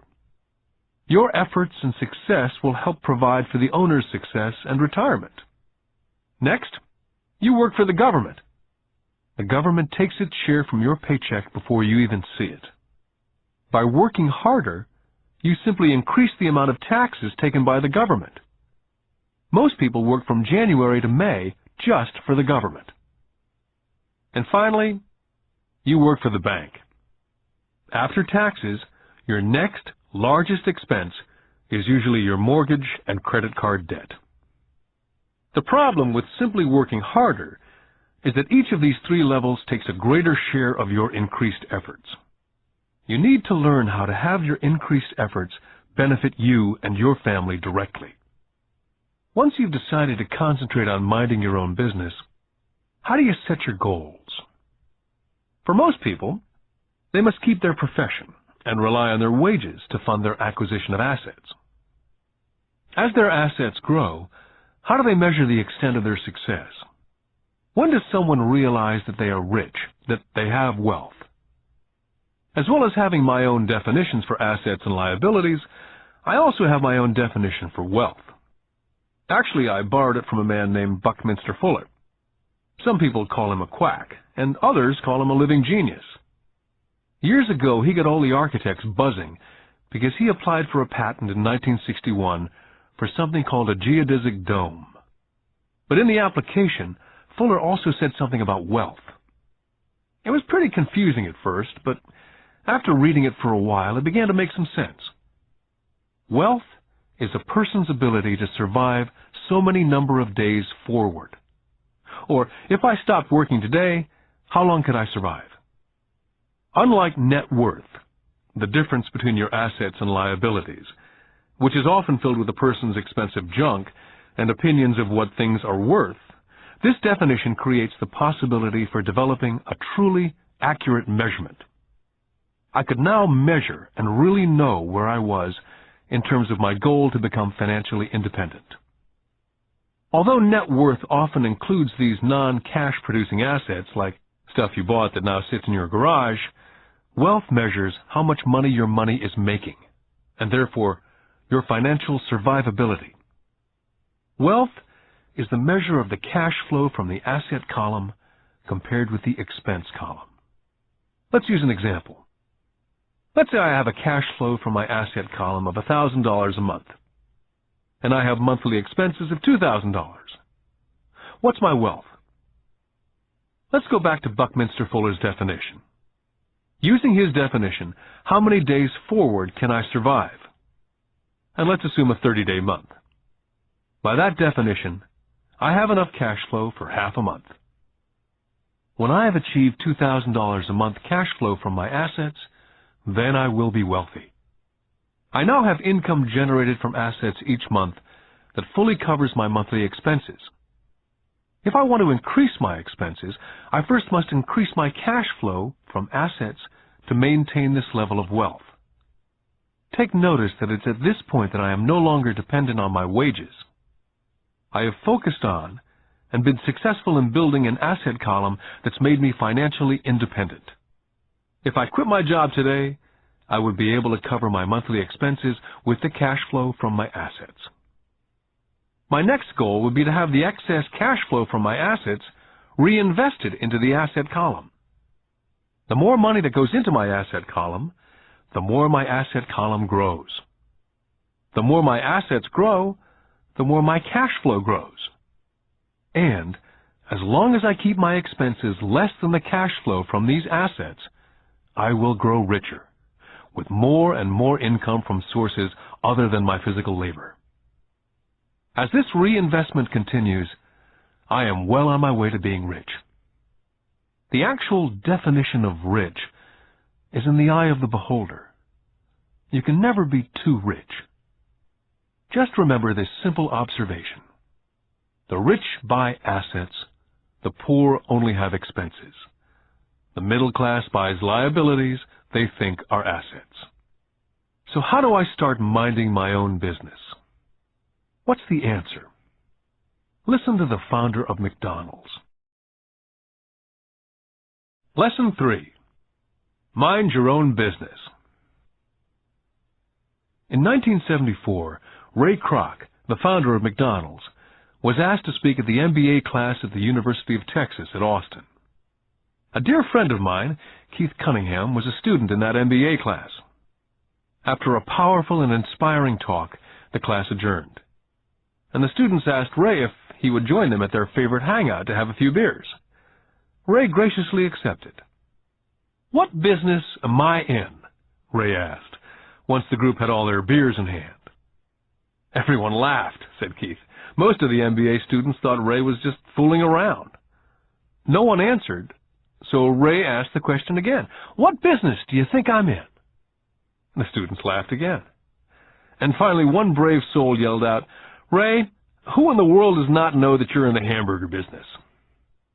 Ray chuckled. "That's what I thought you'd say." He paused, and then quickly said, "Ladies and gentlemen, I'm not in the hamburger business. My business is real estate." McDonald's today is the largest single owner of real estate in the world, owning even more than the Catholic Church. Today, McDonald's owns some of the most valuable intersections and street corners in America, as well as in other parts of the world. Keith said it was one of the most important lessons in his life. Today, Keith owns car washes, but his business is the real estate under those car washes. The previous chapter ended with a statement illustrating that most people work for everyone but themselves. They work first for the owners of the company, then for the government through taxes, and finally for the bank that owns their mortgage. As a young boy, we did not have a McDonald's nearby. Yet my rich dad was responsible for teaching Mike and me the same lesson that Ray Kroc talked about at the University of Texas. It is secret number 3 of the rich. The secret is, mind your own business. Financial struggle is often directly the result of people working all their life for someone else. Many people will have nothing at the end of their working days. Our current educational system focuses on preparing today's youth to get good jobs by developing scholastic skills. Their lives will revolve around their wages, or, as described earlier, their income column. And after developing scholastic skills, they go on to higher levels of schooling to enhance their professional abilities. They study to become engineers, scientists, cooks, police officers, artists, writers, and so on. These professional skills allow them to enter the workforce and work for money. There's a big difference between your profession and your business. Often I ask people, "What's your business?" And they will say, "Oh, I'm a banker." Then I ask them if they own the bank. And they usually respond, "No, I work there." In that instance, they've confused their profession with their business. Their profession may be a banker, but they still need their own business. Ray Kroc was clear on the difference between his profession and his business. His profession was always the same. He was a salesman. At one time, he sold mixers for milkshakes, and soon thereafter, he was selling hamburger franchises. But while his profession was selling hamburger franchises, his business was the accumulation of income-producing real estate. To become financially secure, a person needs to mind their own business. Your business revolves around your asset column, as opposed to your income column. As stated earlier, the number one rule is to know the difference between an asset and a liability, and to buy assets. The rich focus on their asset columns, while everyone else focuses on their income statements. That's why we hear so often, "I need a raise. If only I had a promotion. I'm going back to school to get more training so I can get a better job. I'm going to work overtime. Maybe I can get a second job. I'm quitting in 2 weeks. I found a job that pays more." In some circles, these are sensible ideas. Yet if you listen to Ray Kroc, you're still not minding your own business. These ideas all still focus on the income column, and will only help a person become more financially secure if the additional money is used to purchase income-generating assets. The primary reason the majority of the poor and middle class are fiscally conservative, which means I can't afford to take risks, is that they have no financial foundation. They have to cling to their jobs. They have to play it safe. When downsizing became the in thing to do, millions of workers found out that their largest so-called asset, their home, was eating them alive. Their asset, called a house, still cost them money every month. Their car, another asset, was eating them alive. The golf clubs in the garage that cost $1,000 were not worth $1,000 anymore. Without job security, they had nothing to fall back on. What they thought were assets could not help them survive in a time of financial crisis. So, many people have put themselves in deep financial trouble when they run short of income. To raise cash, they sell their assets. First, their personal assets can generally be sold for only a fraction of the value that's listed in their personal balance sheet. Or, if there's a gain on the sale of the assets, they're taxed on the gain.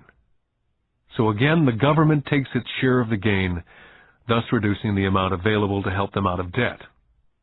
That's why I say someone's net worth is often worth less than they think. Start minding your own business. Keep your daytime job, but start buying real assets, not liabilities or personal effects that have no real value once you get them home. A new car loses nearly 25% of the price you pay for it the moment you drive it off the lot. It's not a true asset, even if your banker lets you list it as one.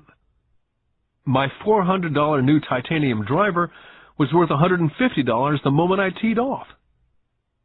For adults, keep your expenses low, reduce your liabilities, and diligently build a base of solid assets. For young people who've not yet left home, it's important for parents to teach them the difference between an asset and a liability. Get them to start building a solid asset column before they leave home, get married, buy a house, have kids, and get stuck in a risky financial position, clinging to a job and buying everything on credit. I see so many young couples who get married and trap themselves into a lifestyle that will not let them get out of debt for most of their working years. For most people, just as the last child leaves home, the parents realize they've not adequately prepared for retirement, and they begin to scramble to put some money away. Then their own parents become ill, and they find themselves with new responsibilities. So, what kind of assets am I suggesting that you or your children acquire? In my world, real assets fall into several different categories. First, businesses that do not require my presence.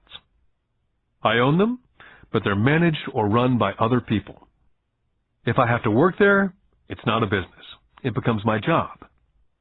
Then come categories such as stocks, bonds, mutual funds, income-generating real estate, notes or IOUs, royalties from intellectual property such as music, scripts, patents, and finally anything else that has value, produces income, or appreciates and has a ready market. As a young boy, my educated dad encouraged me to find a safe job. My rich dad, on the other hand, encouraged me to begin acquiring assets that I loved. If you don't love it, you won't take care of it. I collect real estate simply because I love buildings and land. I love shopping for them. I could look at them all day long. When problems arise, the problems are not so bad that it changes my love for real estate. For people who hate real estate, they shouldn't buy it. I love stocks of small companies, especially startups. The reason is that I am an entrepreneur, not a corporate person. In my early years, I worked in large organizations such as Standard Oil of California, the U.S. Marine Corps, and Xerox Corporation. I enjoyed my time with those organizations and have fond memories, but I know deep down I'm not a company man. I like starting companies, not running them. So my stock buys are usually of small companies, and sometimes I even start the company and take it public. Fortunes are made in new stock issues, and I love the game. Many people are afraid of small-cap companies and call them risky, and they are. But risk is always diminished if you love what the investment is, understand it, and know the game. For years, even while I was with the Marine Corps and Xerox, I did what my rich dad recommended. I kept my daytime job, but I still minded my own business. I was active in my asset column. I traded real estate and small stocks. Rich Dad always stressed the importance of financial literacy. The better I was at understanding the accounting and cash management, the better I would be at analyzing investments and eventually starting and building my own company. I would not encourage anyone to start a company unless they really want to. Knowing what I know about running a company, I would not wish that task on anyone. There are times when people cannot find employment where starting a company is a solution for them. The odds are against success. 9 out of 10 companies fail in 5 years. Of those that survive the first 5 years, 9 out of every 10 of those eventually fail as well. So only if you really have the desire to own your own company do I recommend it. Otherwise, keep your daytime job and mind your own business. When I say mind your own business, I mean to build and keep your asset column strong. Once a dollar goes into it, never let it come out. Think of it this way. Once a dollar goes into your asset column, it becomes your employee. The best thing about money is that it works 24 hours a day and can work for generations. Keep your daytime job, be a great hard-working employee, but keep building that asset column. As your cash flow grows, you can buy some luxuries. An important distinction is that rich people buy luxuries last, while the poor and middle class tend to buy luxuries first. The poor and middle class often buy luxury items such as big houses, diamonds, furs, jewelry, or boats because they want to look rich. They look rich, but in reality they just get deeper in debt on credit. The old money people, the long-term rich, built their asset column first. Then the income generated from the asset column bought their luxuries. The poor and middle class buy luxuries with their own sweat, blood, and children's inheritance. A true luxury is a reward for investing in and developing a real asset. For example, when my wife and I had extra money coming from our apartment houses, she went out and bought her Mercedes. It didn't take any extra work or risk on her part because the apartment house bought the car. She did, however, have to wait for it for 4 years while the real estate investment portfolio grew and finally began throwing off enough extra cash flow to pay for the car. But the luxury, the Mercedes, was a true reward because she had proved she knew how to grow her asset column. That car now means a lot more to her than simply another pretty car. It means she used her financial intelligence to afford it. What most people do is they impulsively go out and buy a new car or some other luxury on credit. They may feel bored and just want a new toy. Buying a luxury on credit often causes a person to sooner or later actually resent that luxury because the debt on the luxury becomes a financial burden. After you've taken the time and invested in and built your own business, you're now ready to add the magic touch, the biggest secret of the rich. The secret that puts the rich way ahead of the pack. The reward at the end of the road for diligently taking the time to mind your own business. Lesson 4. The history of taxes and the power of corporations. I remember in school being told the story of Robin Hood and his merry men. My school teacher thought it was a wonderful story of a romantic hero, a Kevin Costner type, who robbed from the rich and gave to the poor. My rich dad did not see Robin Hood as a hero. He called Robin Hood a crook. Robin Hood may be long gone, but his followers live on. How often I still hear people say, "Why don't the rich pay for it?" Or, "The rich should pay more in taxes and give it to the poor." It's this idea of Robin Hood, or taking from the rich to give to the poor, that has caused the most pain for the poor and the middle class. The reason the middle class is so heavily taxed is because of the Robin Hood ideal. The real reality is that the rich are not taxed. It's the middle class who pays for the poor, especially the educated upper-income middle class. Again, to understand fully how things happen, we need to look at the historical perspective. We need to look at the history of taxes. Although my highly educated dad was an expert on the history of education, my rich dad fashioned himself as an expert on the history of taxes. Rich Dad explained to Mike and me that in England and America originally, there were no taxes. Occasionally, there were temporary taxes levied in order to pay for wars. The king or the president would put the word out and ask everyone to chip in. Taxes were levied in Britain for the fight against Napoleon from 1799 to 1816. And in America, taxes were levied to pay for the Civil War from 1861 to 1865. In 1874, England made income tax a permanent levy on its citizens.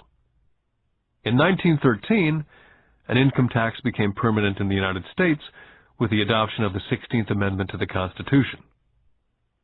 What these historical dates fail to reveal is that both of these taxes were initially levied against only the rich. It was this point that Rich Dad wanted Mike and me to understand. He explained that the idea of taxes was made popular and accepted by the majority by telling the poor and the middle class that taxes were created only to punish the rich. This is how the masses voted for the law, and it became constitutionally legal. Although it was intended to punish the rich, in reality it wound up punishing the very people who voted for it, the poor and the middle class. Once government got a taste of money, the appetite grew, said Rich Dad. Your dad and I are exactly opposite. He's a government bureaucrat, and I'm a capitalist. We get paid, and our success is measured on opposite behaviors. He gets paid to spend money and hire people. The more he spends and the more people he hires, the larger his organization becomes.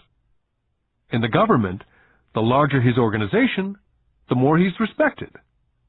On the other hand, within my organization, the fewer people I hire and the less money I spend, the more I'm respected by my investors.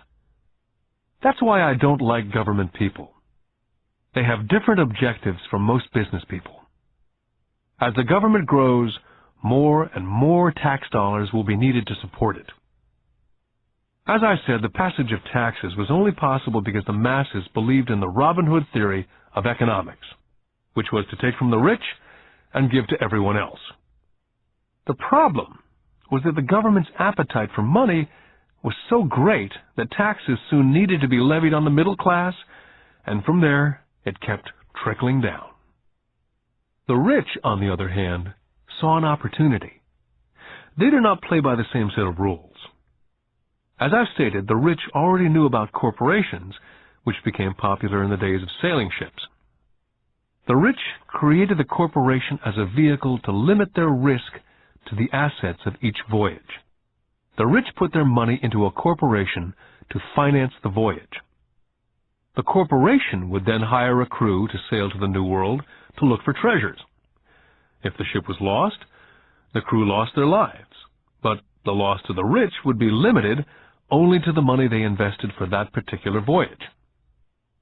It's the knowledge of the power of the legal structure of the corporation that really gives the rich a vast advantage over the poor and the middle class. Having two fathers teaching me, one a socialist and the other a capitalist, I quickly began to realize that the philosophy of the capitalist made more financial sense to me. It seemed to me that the socialists ultimately penalized themselves due to their lack of financial education. No matter what the take-from-the-rich crowd came up with, the rich always found a way to outsmart them. That is how taxes were eventually levied on the middle class. The rich outsmarted the intellectuals solely because they understood the power of money, a subject not taught in schools. How did the rich outsmart the intellectuals? Once the take-from-the-rich tax was passed, cash started flowing into government coffers. Initially, people were happy. Money was handed out to government workers and the rich. It went to government workers in the form of jobs and pensions. It went to the rich via their factories receiving government contracts. The government became a large pool of money, but the problem was the fiscal management of that money. There really is no recirculation. In other words, the government policy, if you were a government bureaucrat, was to avoid having excess money. If you failed to spend your allotted funding, you risked losing it in the next budget. You'd certainly not be recognized for being efficient. Business people, on the other hand, are rewarded for having excess money and are recognized for their efficiency. As this cycle of growing government spending continued, the demand for money increased, and the tax the rich idea was now being adjusted to include lower income levels, down to the very people who voted it in, the poor and the middle class. True capitalists used their financial knowledge to simply find a way to escape. They headed back to the protection of a corporation. A corporation protects the rich. But what many people who've never formed a corporation do not know is that a corporation is not really a thing. A corporation is merely a file folder with some legal documents in it, sitting in some attorney's office registered with a state government agency. It's not a big building with the name of the corporation on it. It's not a factory or a group of people. A corporation is merely a legal document that creates a legal body without a soul. The wealth of the rich was once again protected. Once again, the use of corporations became popular once the permanent income laws were passed, because the income tax rate of the corporation was less than the individual income tax rates. In addition, as I said earlier, certain expenses could be paid with pre-tax dollars within the corporation. This war between the haves and the have-nots has been going on for hundreds of years. It's the take-from-the-rich crowd versus the rich. The battle is waged whenever and wherever laws are made. The battle will go on forever. The problem is, the people who lose are the uninformed, the ones who get up every day and diligently go to work and pay taxes. If they only understood the way the rich play the game, they could play it too. Then they would be on their way to their own financial independence. This is why I cringe every time I hear a parent advise their children to go to school so they can find a safe, secure job. An employee with a safe, secure job without financial aptitude has no escape. Average Americans today work 5 to 6 months for the government before they make enough to cover their taxes. In my opinion, that is a long time. The harder you work, the more you pay the government. That's why I believe that the idea of take from the rich backfired on the very people who voted it in. Every time people try to punish the rich don't simply comply, they react. They have the money, power, and intent to change things. They do not just sit there and voluntarily pay more taxes. They search for ways to minimize their tax burden. They hire smart attorneys and accountants and persuade politicians to change laws or create legal loopholes. They have the resources to effect change. The poor and the middle class do not have the same resources. They sit there and let the government's needles enter their arm and allow the blood donation to begin. Today, I'm constantly shocked at the number of people who pay more taxes or take fewer deductions simply because they are afraid of the government. And I do know how frightening and intimidating a government tax agent can be. I have had friends who have had their businesses shut down and destroyed, only to find out it was a mistake on the part of the government. I realize all that. But the price of working from January to mid-May is a high price to pay for that intimidation. My poor dad never fought back. My rich dad didn't either. He just played the game smarter, and he did it through corporations, the biggest secret of the rich. My highly educated dad always encouraged me to seek a good job with a strong corporation. He spoke of the virtues of working your way up the corporate ladder. He didn't understand that by relying solely on a paycheck from a corporate employer, I would be a docile cow ready for milking. When I told my rich dad of my father's advice, he only chuckled. "Why not own the ladder?" was all he said.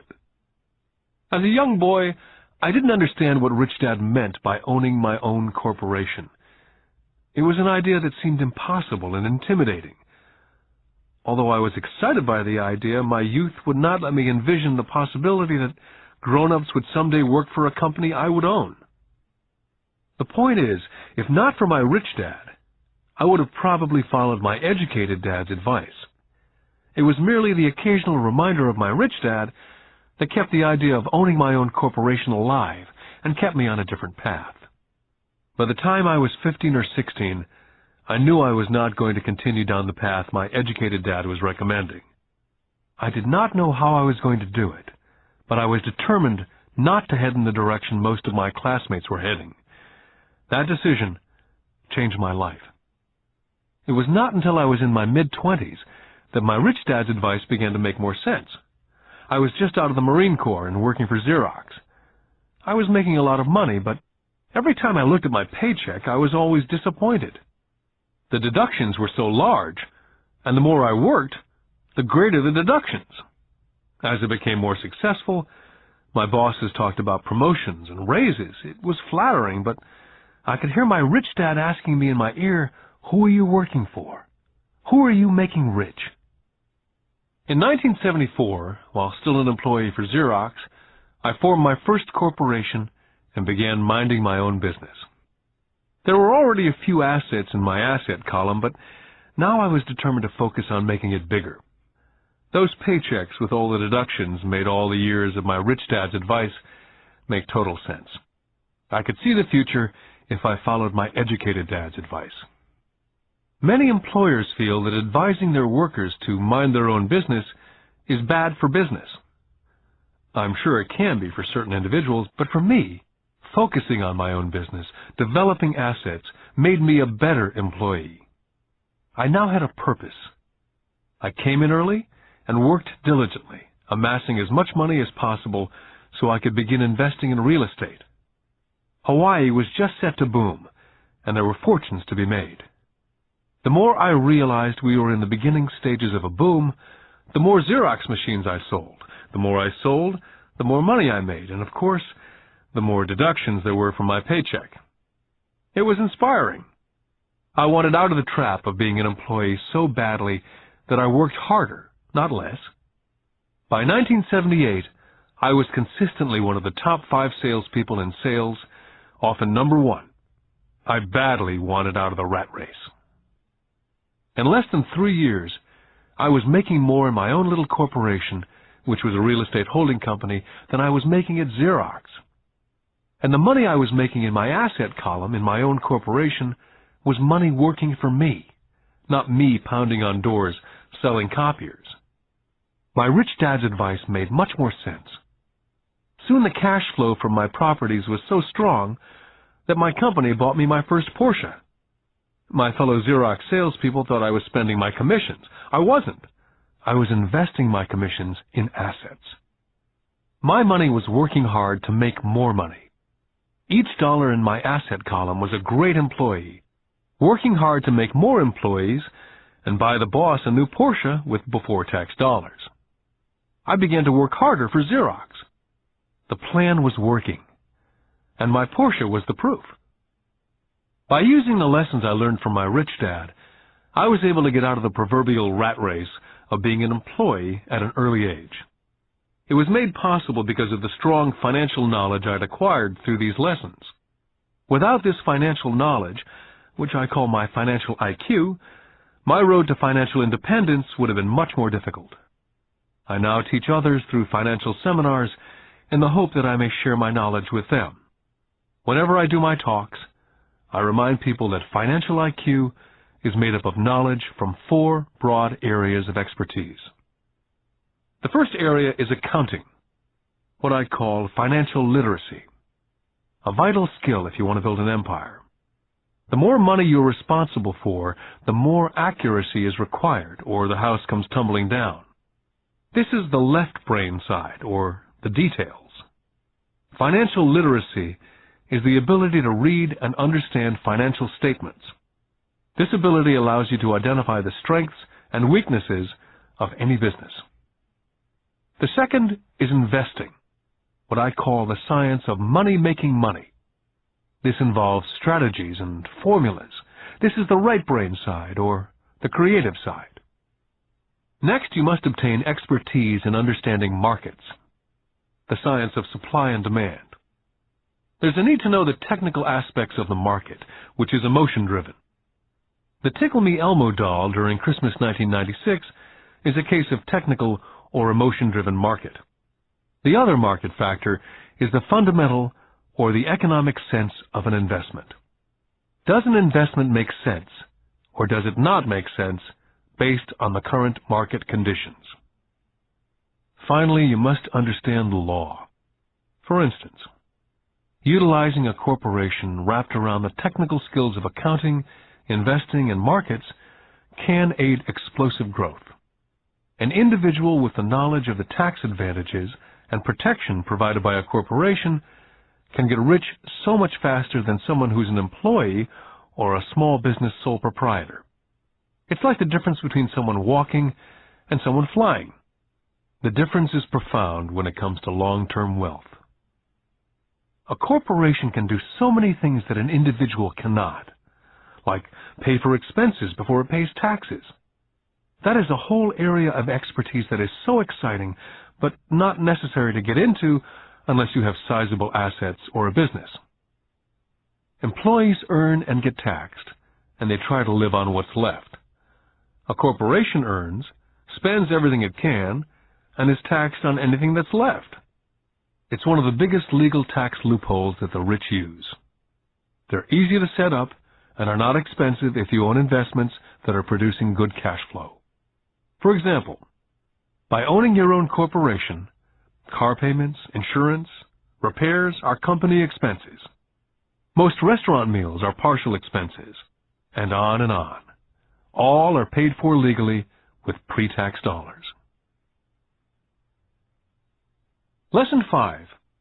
The Rich Invent Money. I've been teaching professionally since 1984. It's been a great experience and rewarding. It's also a disturbing profession, for I've taught thousands of individuals, and I see one thing in common in all of us, myself included. We all have tremendous potential, and we are all blessed with gifts. Yet the one thing that holds all of us back is some degree of self-doubt. It's not so much the lack of technical information that holds us back, but more the lack of self-confidence. Some are more affected than others. Once we leave school, most of us know that it's not as much a matter of college degrees or good grades that count. In the real world, outside of academics, something more than just grades is required. I've heard it called guts, chutzpah, balls, audacity, bravado, cunning, daring, tenacity, and brilliance. This factor, whatever it's labeled, ultimately decides one's future much more than school grades. Inside each of us is one of these brave, brilliant, and daring characters. There's also the flip side of that character, people who could get down on their knees and beg if necessary. After a year in Vietnam as a Marine Corps pilot, I intimately got to know both of those characters inside of me. One is not better than the other. Yet as a teacher, I recognized that it was excessive fear and self-doubt that were the greatest detractors of personal genius.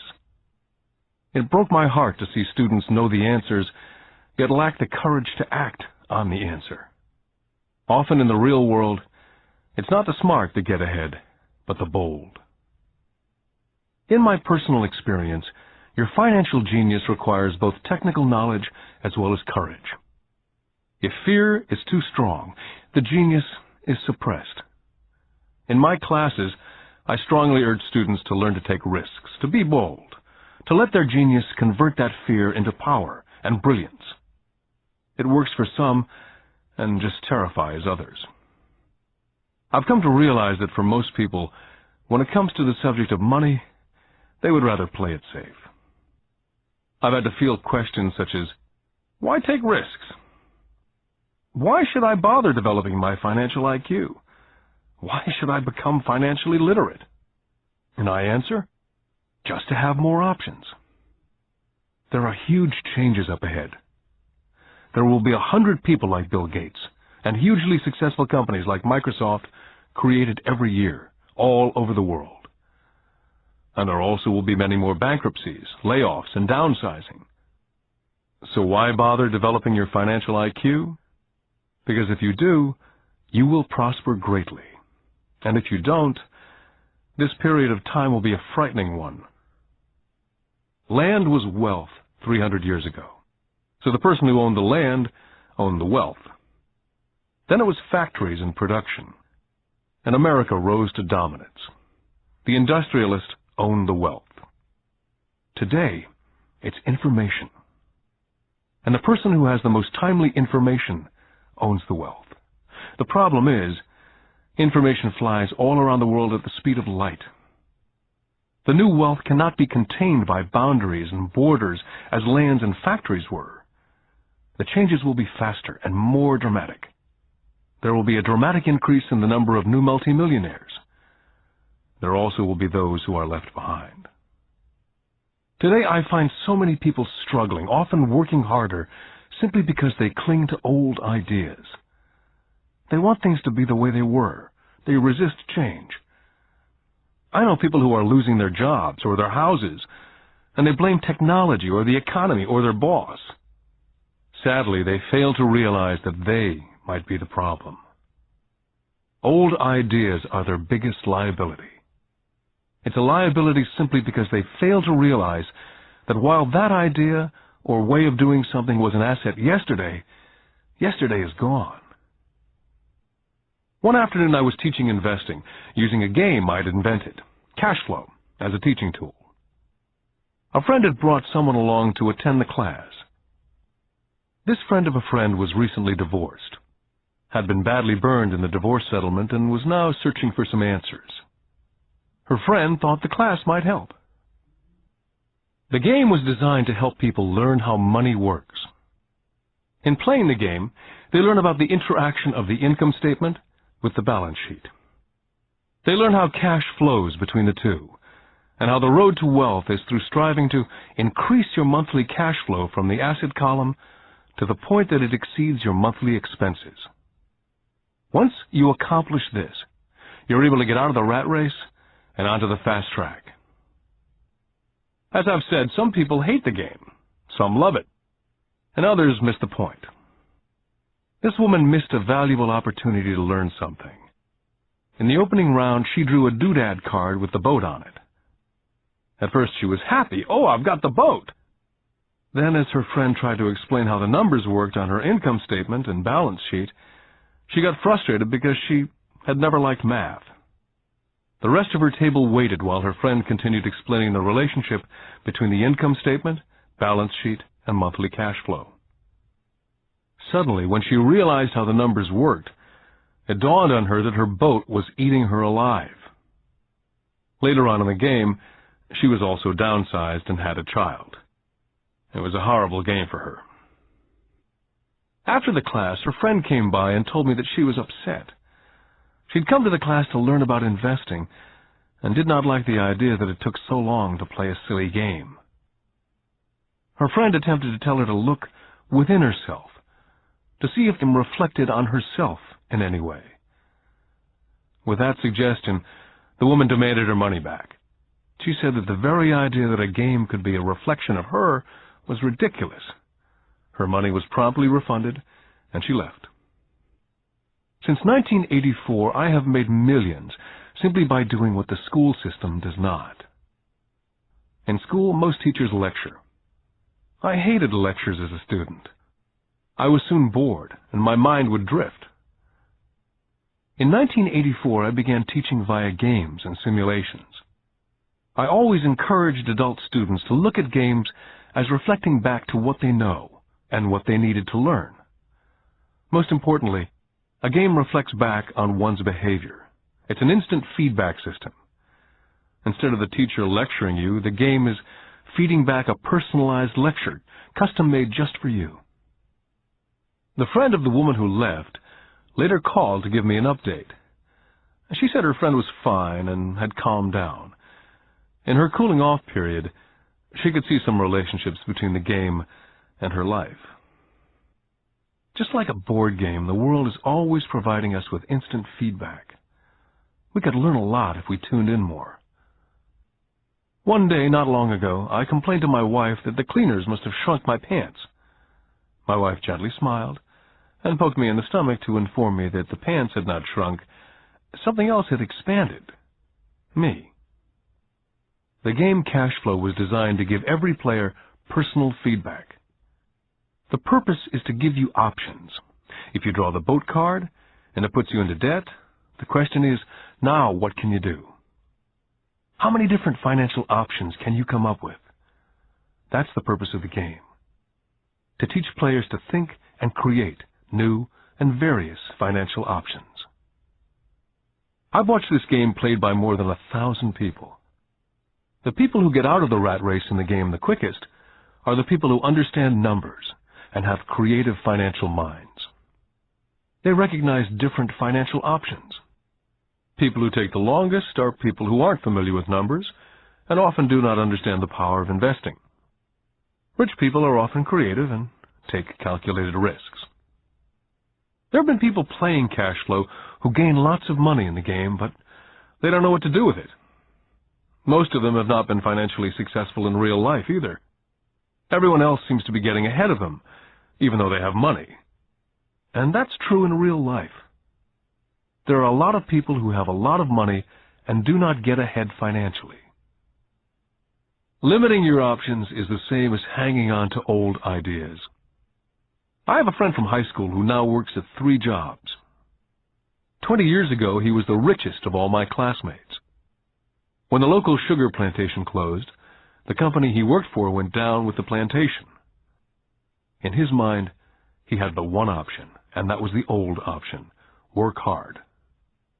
The problem was, he couldn't find an equivalent job that recognized his seniority in the old company. As a result, he's overqualified for the jobs he currently has, so his salary is lower. He now works 3 jobs to earn enough to survive. I've watched people playing Cash Flow complaining that the right opportunity cards are not coming their way, so they sit there. I know people who do that in real life. They wait for the right opportunity. I've watched people get the right opportunity card and then not have enough money.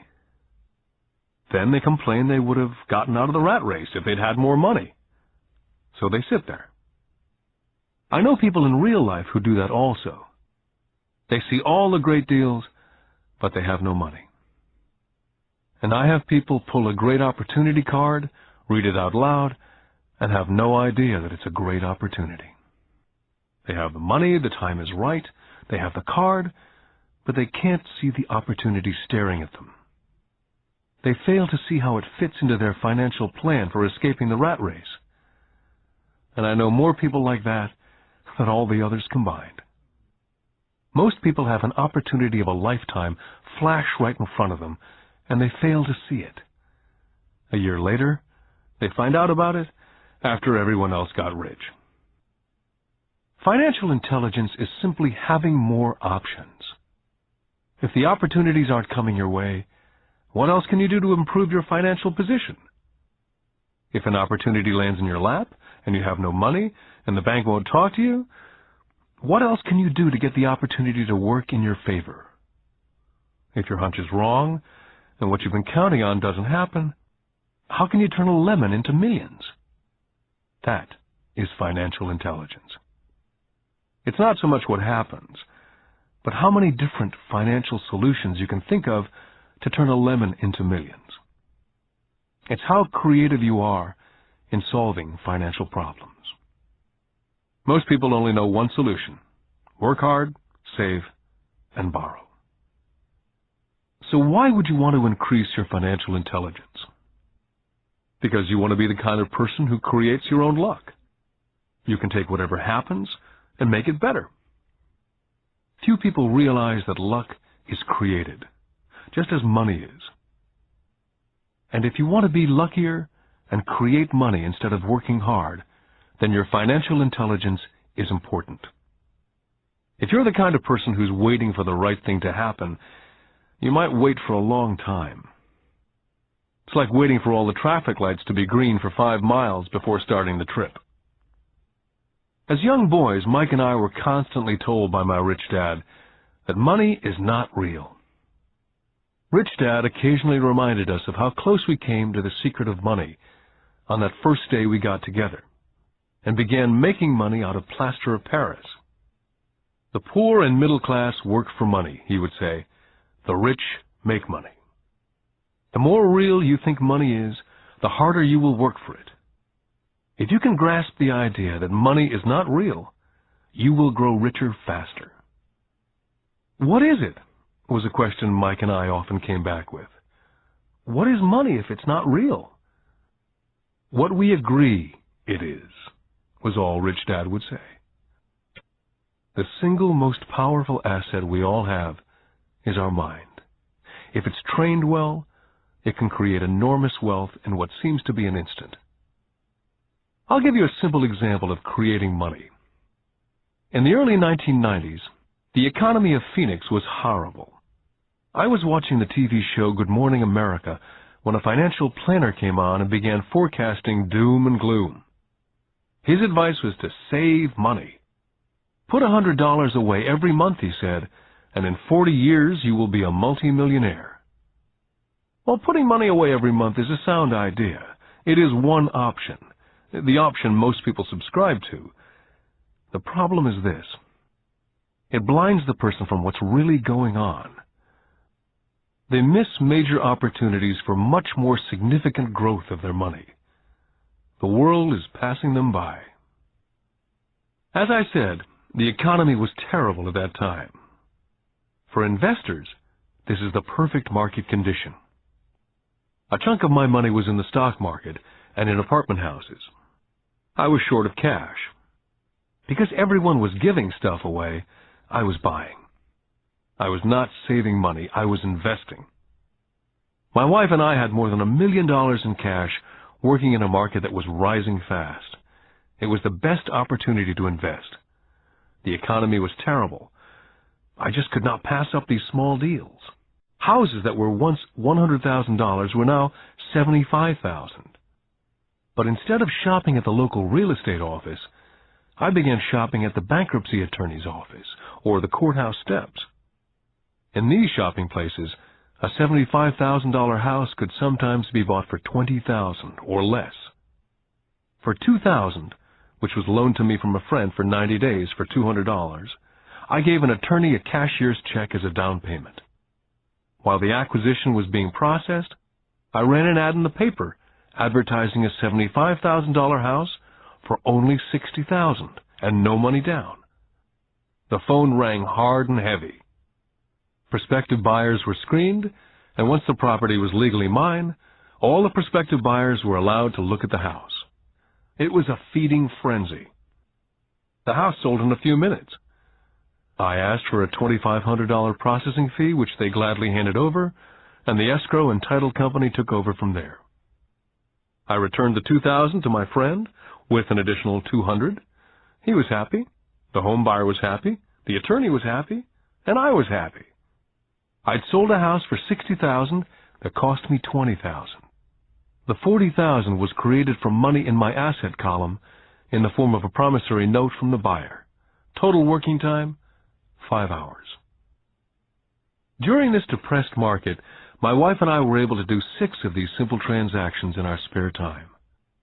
While the bulk of our money was in larger properties in the stock market, we were able to create more than $190,000 in assets, notes at 10% interest, in those 6 buy, create, and sell transactions.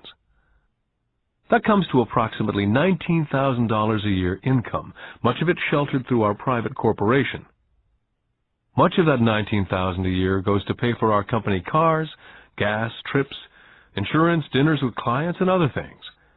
By the time the government gets a chance to tax that income, it's been spent on legally allowed pre-tax expenses.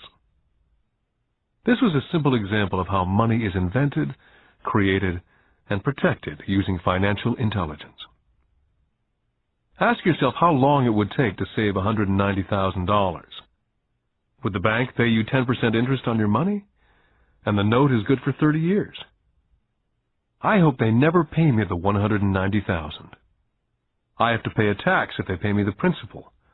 And besides, $19,000 paid over 30 years is a little over $500,000 in income. The math is simple. You don't need algebra or calculus. I don't write much because the escrow company handles the legal transaction and the servicing of the payments.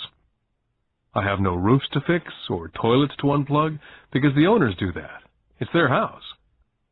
Occasionally someone does not pay, and that's wonderful because there are late fees, or they move out and the property is sold again. The court system handles that. And it may not work in your area. The market conditions may be different, but the example illustrates how a simple financial process can create hundreds of thousands of dollars with little money and low risk. It's an example of money being only an agreement. Anyone with a high school education can do it. Yet most people won't. Most people listen to the standard advice of work hard and save money. For about 30 hours of work, approximately $190,000 was created in the asset column, and no taxes were paid. Now, you may understand why I silently shake my head when I hear parents say, "My child is doing well in school and receiving a good education." It may be good, but is it adequate? I know the above investment strategy is a small one. It's used to illustrate how small can grow into big. My success reflects the importance of a strong financial foundation, which starts with strong financial education. Financial intelligence is made up of these 4 main technical skills. Number 1, financial literacy, the ability to read numbers. Number 2, investment strategies, the science of making money. Number 3, the market, supply and demand. Alexander Graham Bell gave the market what it wanted, and AT&T was born. So did Bill Gates. A $75,000 house offered for $60,000 that cost $20,000 was also the result of seizing an opportunity created by the market. Somebody was buying and someone was selling. Number 4, the law. The awareness of accounting, corporate, state, and national rules and regulations. I recommend playing within the rules. It's this basic foundation, or the combination of these skills, that's needed to be successful in the pursuit of wealth.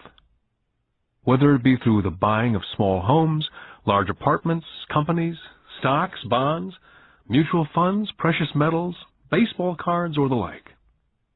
Personally, I use 2 main vehicles to achieve financial growth: real estate and small stocks. I use real estate as my foundation. Day in and day out, my properties provide cash flow and occasional spurts of growth in value. The small cap stocks are used for fast growth.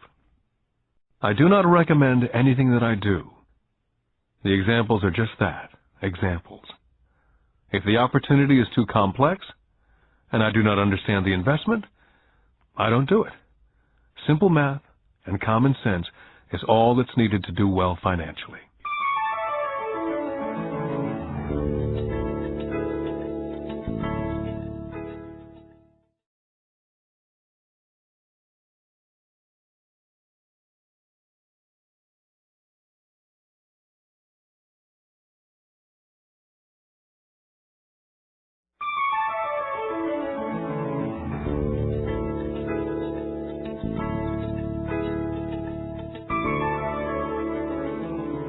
Lesson 6. Work to learn. Don't work for money. In 1995, I granted an interview with a newspaper in Singapore. The young female reporter was on time, and the interview got underway immediately. We sat in the lobby of a luxurious hotel, sipping coffee and discussing the purpose of my visit to Singapore. I was to share the platform with Zig Ziglar. He was speaking on motivation, and I was speaking on the secrets of the rich. Someday I'd like to be a best-selling author like you, she said. I'd seen some of the articles she'd written for the paper, and I was impressed. She had a tough, clear style of writing. Her articles held a reader's interest. You have a great style, I said in reply. What holds you back from achieving your dream? My work doesn't seem to go anywhere, she said quietly. Everyone says that my novels are excellent, but nothing happens. So I keep my job with the paper. At least it pays the bills. Do you have any suggestions? Yes, I do, I said brightly. A friend of mine here in Singapore runs a school that trains people to sell. He runs sales training courses for many of the top corporations here in Singapore. And I think attending one of his courses would greatly enhance your career. She stiffened. Are you saying that I should go to school to learn to sell? I nodded. I have a master's degree in English literature. Why would I go to school to learn to be a salesperson? I'm a professional. She was now packing her briefcase forcibly. The interview was over. On the coffee table sat a copy of my first book. I picked it up as well as the notes that she jotted down in her legal pad. Do you see this? I said, pointing to her notes. She looked down at her notes. What? She said, confused. Again, I pointed deliberately to her notes. On her pad, she'd written, Robert Kiyosaki, best-selling author. It says, best-selling author, not best-writing author. Her eyes widened immediately. I'm a terrible writer. You're a great writer. I went to sales school. You have a master's degree. Put them together and you get a best-selling author and a best-writing author. Anger flared from her eyes. I'll never stoop so low as to learn how to sell. People like you have no business writing. I'm a professionally trained writer, and you're a salesman. It's not fair. The rest of her notes were put away, and she hurried out through the large glass doors into the humid Singapore morning. At least she gave me a fair and favorable write-up the next morning. The world is filled with smart, talented, educated, and gifted people. We meet them every day. They're all around us. I'm constantly shocked at how little talented people earn. I heard the other day that less than 5% of Americans earn more than $100,000 a year. I've met brilliant, highly educated people who earn less than $20,000 a year. A business consultant who specializes in the medical trade was telling me how many doctors, dentists, and chiropractors struggle financially. All this time, I thought that when they graduated, the dollars would pour in. It was this business consultant who gave me the phrase, they are one skill away from great wealth. What this phrase means is that most people need only to learn and master one more skill, and their income would jump exponentially. I have mentioned before that financial intelligence is a synergy of accounting, investing, marketing, and law. Combine these 4 technical skills, and making money with money is easier. When it comes to money, the only skill most people know is to work hard. The classic example of a synergy of skills was that young writer for the newspaper. If she diligently learned the skills of sales and marketing, her income would jump dramatically. If I were her, I would take some courses in advertising copywriting as well as sales. Then instead of working at the newspaper, I would seek a job at an advertising agency. Even if it were a cut in pay, she'd learn how to communicate in shortcuts that are used in successful advertising. She also would spend time learning public relations, an important skill. She would learn how to get millions in free publicity. Then at night and on weekends, she could be writing her great novel. When it was finished, she'd be better able to sell her book. Then in a short while, she could be a best-selling author. When I graduated from the U.S. Merchant Marine Academy in 1969, my educated dad was happy.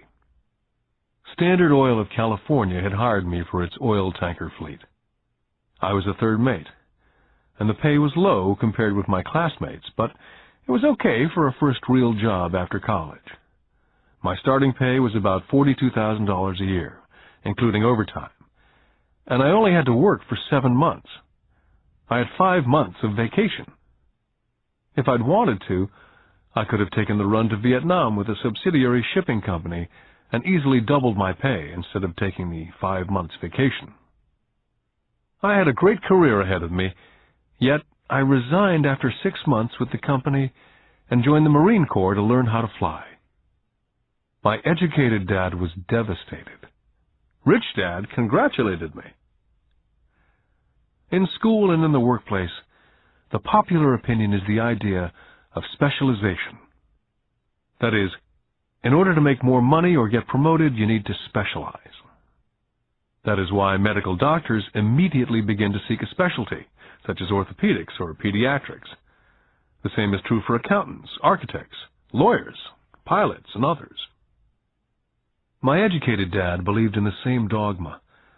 That's why he was thrilled when he eventually achieved his doctorate. He often admitted that schools reward people who study more and more about less and less. Rich Dad encouraged me to do exactly the opposite. You want to know a little about a lot, was his suggestion. That's why for years I worked in different areas of his companies. For a while I worked in his accounting department.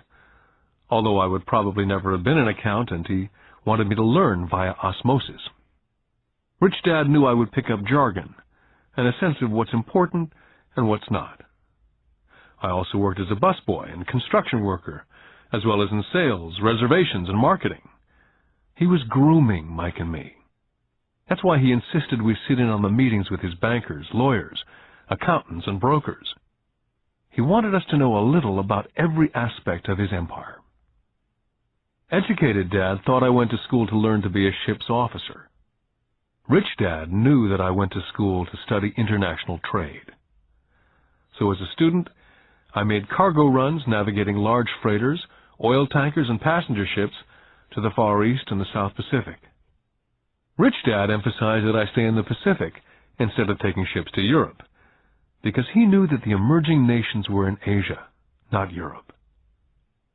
While most of my classmates, including Mike, were partying at their fraternity houses, I was studying trade, people, business styles and cultures in Japan, Taiwan, Thailand, Singapore, Hong Kong, Vietnam, Korea, Tahiti, Samoa, and the Philippines.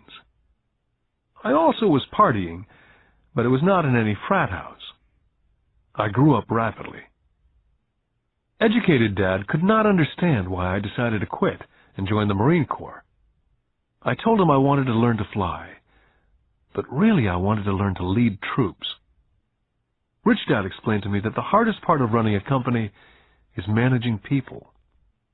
He'd spent 3 years in the Army. My educated dad was draft exempt. Rich Dad told me of the value of learning to lead men into dangerous situations. Leadership is what you need to learn next, he said. If you're not a good leader, you'll get shot in the back, just like they do in business. Returning from Vietnam in 1973, I resigned my commission, even though I loved flying. I found a job with Xerox Corporation. I joined it for one reason, and it was not for the benefits. I was a shy person, and the thought of selling was the most frightening subject in the world. Xerox is one of the best sales training programs in America. Rich Dad was proud of me. My educated dad was ashamed. Being an intellectual, he thought that salespeople were below him. I worked with Xerox for 4 years, until I overcame my fear of knocking on doors and being rejected. Once I could consistently be in the top 5 in sales, I again resigned and moved on, leaving behind another great career with an excellent company. In 1977, I formed my first company. Rich Dad had groomed Mike and me to take over companies, so I now had to learn to form them and put them together. My first product, the nylon and Velcro wallet, was manufactured in the Far East and shipped to a warehouse in New York, near where I had gone to school. My formal education was complete, and it was time to test my wings. If I failed, I went broke. Rich Dad thought it best to go broke before 30. You still have time to recover, was his advice. On the eve of my 30th birthday, my first shipment left Korea for New York. Today, I still do business internationally, and as my rich dad encouraged me to do, I keep seeking the emerging nations. Today, my investment company invests in South America, Asia, Norway, and Russia. There's an old cliché that goes, JOB is an acronym for just over broke. And unfortunately, I would say that the saying applies to millions of people. Because school does not think financial intelligence is an intelligence, most workers live within their means. They work and they pay bills. There's another horrible management theory that goes, workers work hard enough to not be fired, and owners pay just enough so that workers won't quit. And if you look at the pay scales of most companies, again I would say there is a degree of truth in that statement. The net result is that most workers never get ahead. They do what they've been taught to do. Get a secure job. Most workers focus on working for pay and benefits that reward them in the short term, but is often disastrous in the long run. Instead, I recommend to young people to seek work for what they will learn more than what they will earn. Look down the road at what skills they want to acquire before choosing a specific profession, and before getting trapped in the rat race. When I speak to adults who want to earn more money, I always recommend the same thing. I suggest taking a long view of their life. Instead of simply working for the money and security, which I admit are important, I suggest they take a second job that will teach them a second skill. Often I recommend joining a network marketing company, also called multi-level marketing, if they want to learn sales skills. Some of these companies have excellent training programs that help people get over their fear of failure and rejection, which are the main reasons people are unsuccessful. Education is more valuable than money in the long run. When I ask the classes I teach, how many of you can cook a better hamburger than McDonald's? Almost all of the students raise their hands. I then ask, so if most of you can cook a better hamburger, how come McDonald's makes more money than you? The answer is obvious. McDonald's is excellent at business systems. The reason so many talented people are poor is because they focus on building a better hamburger and know little to nothing about business systems. A friend of mine in Hawaii is a great artist. He makes a sizable amount of money.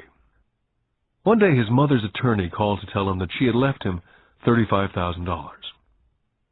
That is what was left of her estate after the attorney and the government took their shares. Immediately he saw an opportunity to increase his business by using some of this money to advertise.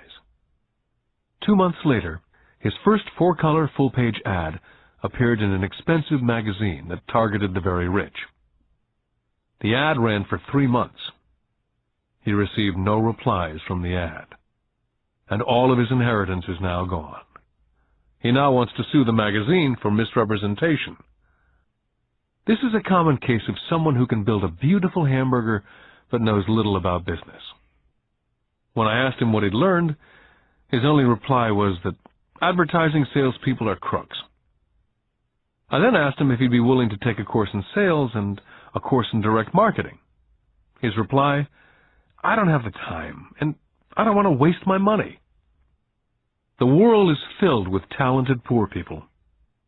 All too often they're poor or struggle financially or earn less than they're capable of, not because of what they know, but because of what they do not know. They focus on perfecting their skills at building a better hamburger rather than the skills of selling and delivering the hamburger. Maybe McDonald's does not make the best hamburger, but they are the best at selling and delivering a basic average burger. Poor Dad wanted me to specialize. That was his view on how to be paid more. Rich Dad advised that Mike and I groom ourselves. Many corporations do the same thing. They find a young, bright student out of business school and begin grooming that person to someday take over the company. So these bright young employees do not specialize in one department. They're moved from department to department to learn all the aspects of business systems. The rich often groom their children or the children of others. By doing so, their children gain an overall knowledge of the operations of the business and how the various departments interrelate. For the World War II generation, it was considered bad to skip from company to company. Today, it's considered smart. Since people will skip from company to company rather than seek greater specialization, why not seek to learn more than earn? In the short term, it may earn you less. In the long term, it will pay off in large dividends. The main management skills needed for success are the management of cash flow, the management of systems, including yourself and time with family, and the management of people. The most important specialized skills are sales and understanding marketing. It's the ability to sell, therefore to communicate to another human being, be it a customer, employee, boss, spouse, or child, that is the base skill of personal success. It is communication skills such as writing, speaking, and negotiating that are crucial to a life of success. It's a skill that I work on constantly, attending courses or buying educational tapes to expand my knowledge. Rich Dad encouraged Mike and me to know a little about a lot. He encouraged us to work with people smarter than we were, and to bring smart people together to work as a team. Today it would be called a synergy of professional specialties. Today I meet ex-school teachers earning hundreds of thousands of dollars a year. They earn that much because they have specialized skills in their field, as well as other skills. They can teach as well as sell and market. I know of no other skills to be more important than selling as well as marketing. The skills of selling and marketing are difficult for most people, primarily due to their fear of rejection. The better you are at communicating, negotiating, and handling your fear of rejection, the easier life is. Just as I advise that newspaper writer who wanted to become a best-selling author, I advise anyone else today. Being technically specialized has its strengths as well as its weaknesses. I have friends who are geniuses, but they cannot communicate effectively with other human beings. And as a result, their earnings are pitiful. I advise them to just spend a year learning to sell. And even if they earn nothing, their communication skills will improve. And that is priceless. Getting started. I wish I could say acquiring wealth was easy for me, but it wasn't. So in response to the question, how do I start, I offer the thought process I go through on a day-by-day basis. It really is easy to find great deals. I promise you that. It's just like riding a bike. After a little wobbling, it's a piece of cake. But when it comes to money, it's the determination to get through the wobbling that's a personal thing. To find million-dollar deals of a lifetime requires us to call on our financial genius. I believe that each of us has a financial genius within us. The problem is, our financial genius lies asleep, waiting to be called upon. It lies asleep because our culture has educated us into believing that the love of money is the root of all evil. It's encouraged us to learn a profession so we can work for money, but failed to teach us how to have money work for us. It taught us not to worry about our financial future. Our company or the government would take care of us when our working days are over. However, it's our children, educated in the same school system, who will end up paying for it. The message is still to work hard, earn money, and spend it. And when we run short, we can always borrow more. Unfortunately, 90% of the Western world subscribes to the above dogma simply because it's easier to find a job and work for money. If you're not one of the masses, I offer you the following 10 steps to awaken your financial genius. I simply offer you the steps I have personally followed. If you want to follow some of them, great. If you don't, make up your own. Your financial genius is smart enough to develop its own list. Step number 1. I need a reason greater than reality. If you ask most people if they would like to be rich or financially free, they would say yes. But then reality sets in. The road seems too long with too many hills to climb. It's easier just to work for money and hand the excess over to your broker. A reason or a purpose is a combination of wants and don't wants. When people ask me what my reason for wanting to be rich is, it's a combination of deep emotional wants and don't wants. I will list a few. First, the don't wants, for they create the wants. I don't want to work all my life. I don't want what my parents aspired for, which was job security and a house in the suburbs. I don't like being an employee. Now the wants. I want to be free to travel the world and live in a lifestyle I love. I want to be young when I do this. I want to simply be free. I want control over my time and my life. I want money to work for me. Those are deep-seated emotional reasons. What are yours? As I said, I wish I could say it was easy. It wasn't. But it wasn't hard either. But without a strong reason or purpose, anything in life is hard. Step number 2. I choose daily. The power of choice. That is the main reason people want to live in a free country. We want the power to choose. Financially, with every dollar we get in our hands, we hold the power to choose our future to be rich, poor, or middle class. Our spending habits reflect who we are. Poor people simply have poor spending habits. Most people choose not to be rich. For 90% of the population, being rich is too much of a hassle. So they invent sayings that go, "I'm not interested in money," or "I'll never be rich," or "I don't have to worry, I'm still young," or "When I make some money, then I'll think about my future," or "My wife handles the finances." The problem with those statements is they rob the person who chooses to think such thoughts of two things. One is time, which is your most precious asset, and 2 is learning. Just because you have no money, it shouldn't be an excuse to not learn. But that is a choice we all make daily, the choice of what we do with our time, our money, and what we put in our heads. That is the power of choice. All of us have choice. I just choose to be rich, and I make that choice every day. Step number 3. Choose friends carefully. First of all, I do not choose my friends by their financial statements.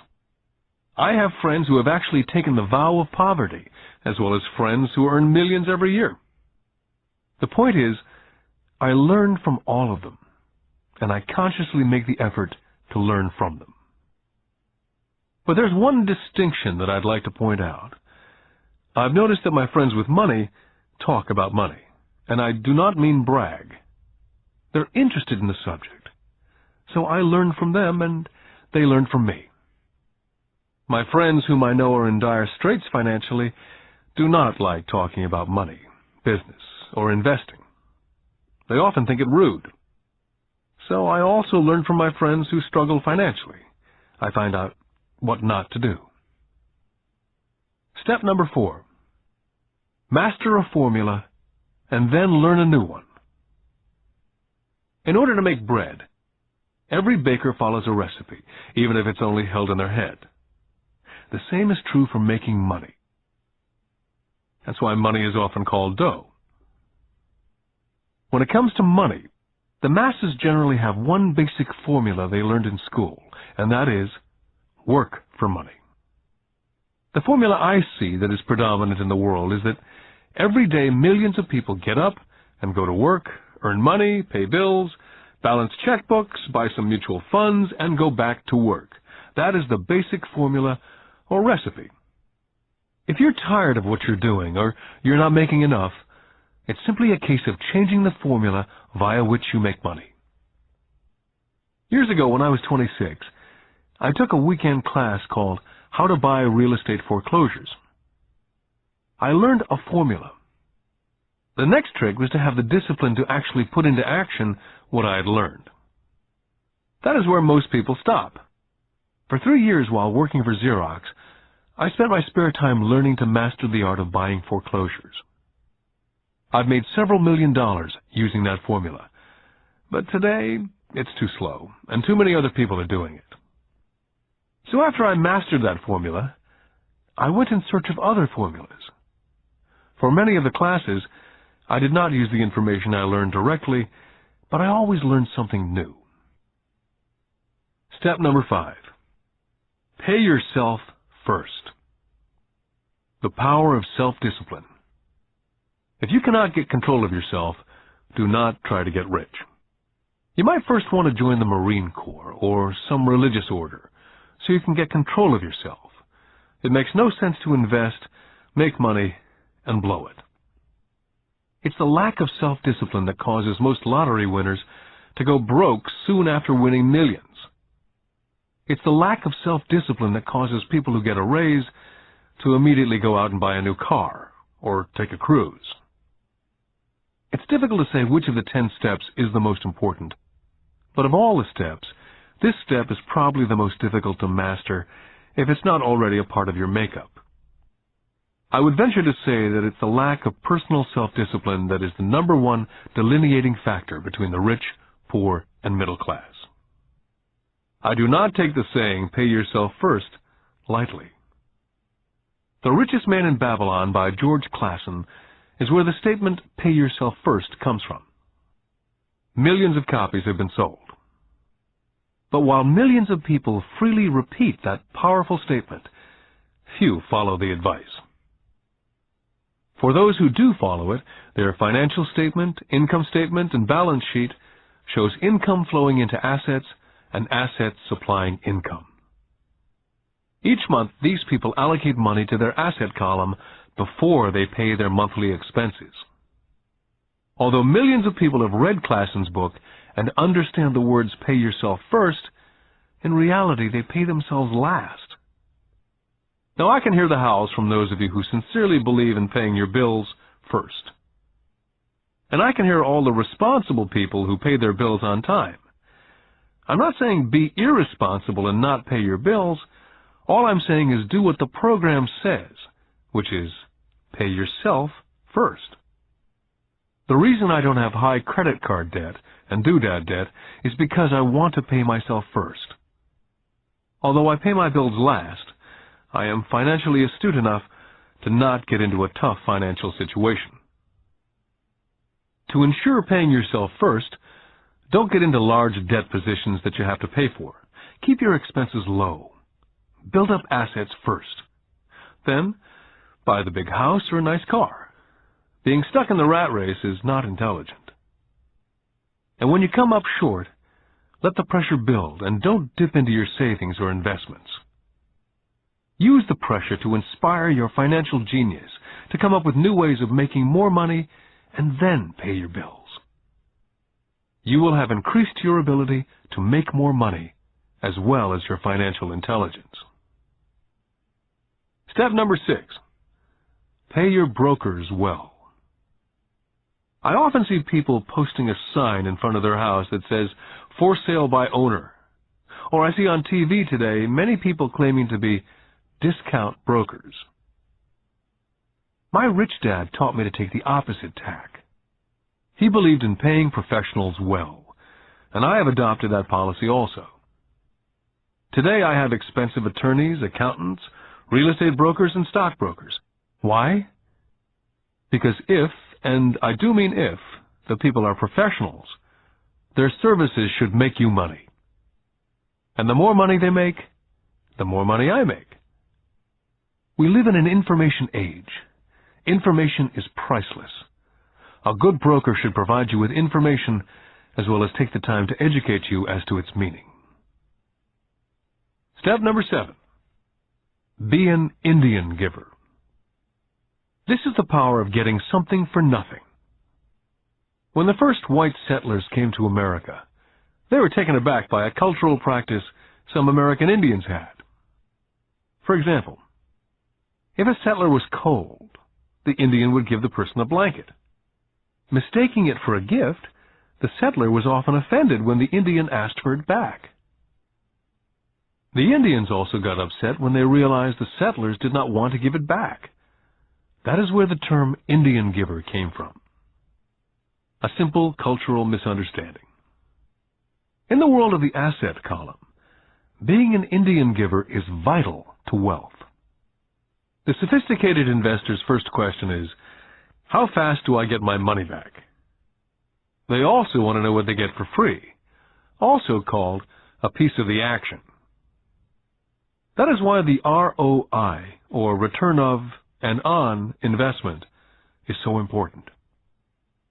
Frequently, my broker will call me and recommend I move a sizable amount of money into the stock of a company that he feels is just about to make a move that will add value to the stock, like announcing a new product. I will move my money in for a week to a month while the stock moves up. Then I pull my initial dollar amount out and stop worrying about the fluctuations of the market because my initial money is back and ready to work on another asset. So my money goes in and then it comes out, and I own an asset that was technically free. Step number 8. Assets buy luxuries. As I said in the section, Pay Yourself First, if a person cannot master the power of self-discipline, it's best not to try to get rich. For while the process of developing cash flow from an asset column in theory is easy, it's the mental fortitude of directing money that's hard. Due to external temptations, it's much easier in today's consumer world to simply blow it out of the expense column. Because of weak mental fortitude, that money flows into the paths of least resistance. That is the cause of poverty and financial struggle. I love my luxuries as much as anyone else. The difference is, some people buy their luxuries on credit. It's the keep up with the Joneses trap. I use the income from my assets to buy my luxuries. When I wanted to buy a Porsche, the easy road would have been to call my banker and get a loan. Instead of choosing to focus in the liability column, I chose to focus in the asset column. As a habit, I use my desire to consume to inspire and motivate my financial genius to invest.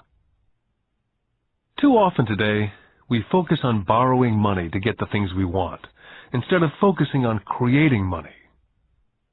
One is easier in the short term, but harder in the long term.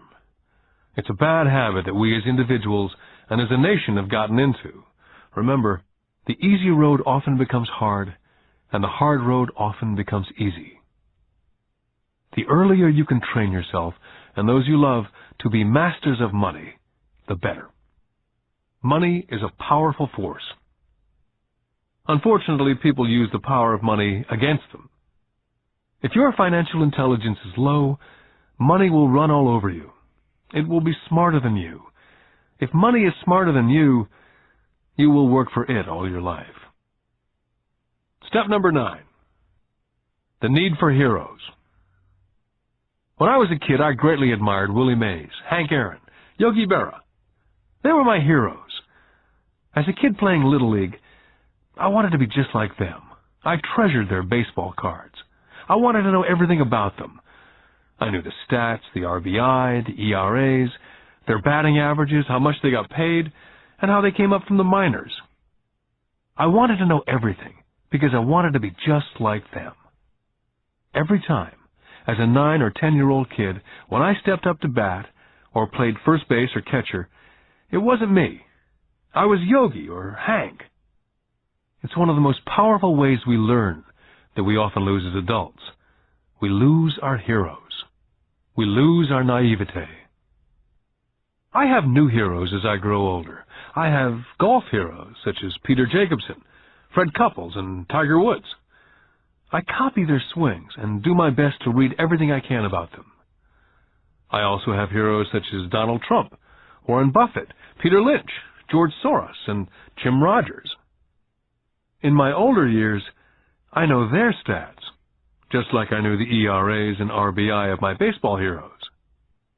I follow what Warren Buffett invests in and read anything I can about his point of view on the market.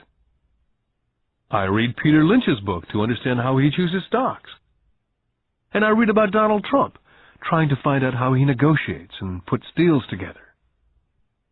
Just as I was not me when I was up to bat, when I'm in the market or I'm negotiating a deal, I am subconsciously acting with the bravado of Trump.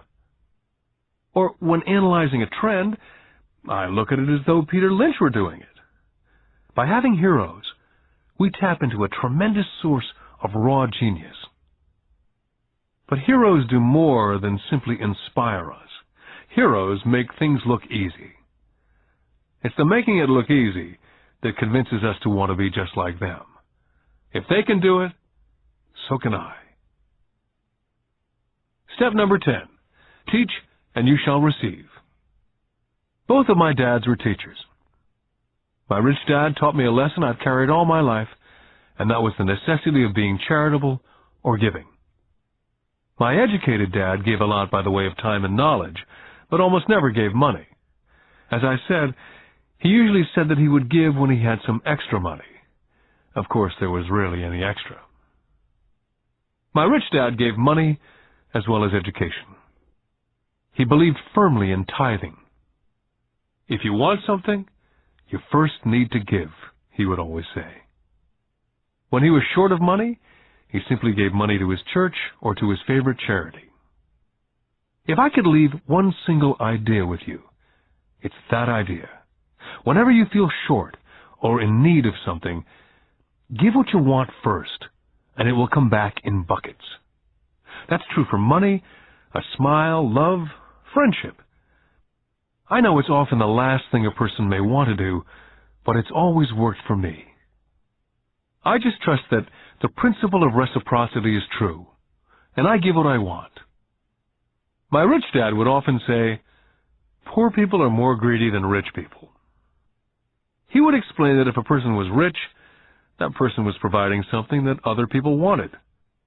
In my life, over all these years, whenever I felt needy or short of money or short of help, I simply went out and found in my heart what I wanted and decided to give it first. And when I gave, it always came back. It reminds me of the story of the guy sitting with firewood in his arms on a cold, freezing night, and he's yelling at the pot-bellied stove, "When you give me some heat, then I'll put some wood in." And when it comes to money, love, happiness, sales, and contacts, all one needs to remember is first to give what you want, and it will come back in droves. My poor dad taught teachers, and he became a master teacher. My rich dad always taught young people his way of doing business. In retrospect, it was their generosity with what they knew that made them smarter. There are powers in this world that are much smarter than we are. You can get there on your own, but it's easier with the help of the powers that be. All you need to be is generous with what you have, and the powers will be generous with you. Take action. All of you were given two great gifts, your mind and your time. It is up to you to do what you please with both. With each dollar bill that enters your hand, you and only you have the power to determine your destiny. Spend it foolishly, you choose to be poor. Spend it on liabilities, you join the middle class. Invest it in your mind and learn how to acquire assets, and you will be choosing wealth as your goal and your future. The choice is yours and only yours. With every day, with every dollar, you decide to be rich, poor, or middle class. Choose to share this knowledge with your children, and you choose to prepare them for the world that awaits. No one else will. You and your children's future will be determined by choices you make today, not tomorrow. This has been a Time Warner Audiobooks production of Rich Dad, Poor Dad, written by Robert Kiyosaki with Sharon L. Lecter, CPA, and read by Stephen Hoy, featuring an introduction by Robert Kiyosaki. Executive producer, Maya Thomas. Produced and directed by John Brunette. Text abridged by John Whitman. Text edited by William Whittington. Production coordinated by Daniel Metcalf. Rich Dad, Poor Dad is also available in paperback from Warner Business Books.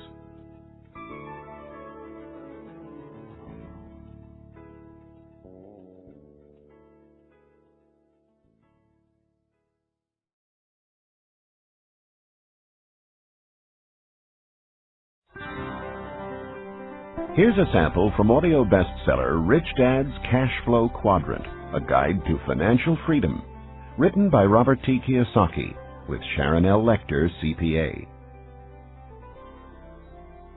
When people ask why Kim and I were homeless back in 1985, I tell them it was because of what my rich dad taught me about money. For me, money is important, yet I did not want to spend my life working for it. That is why I did not want a job. If we were going to be responsible citizens, Kim and I wanted to have our money work for us rather than spend our lives physically working for money. That is why the cash flow quadrant is so important. It distinguishes between the different ways in which money is generated. There are ways of being responsible and creating money other than physically working for it. But in order to embrace wealth, it is essential to understand your relation to it. My highly educated dad had a strong belief that the love of money was evil, that to profit excessively meant you were greedy. He often said, "I'll never be rich," or "investing is risky," or "money isn't everything."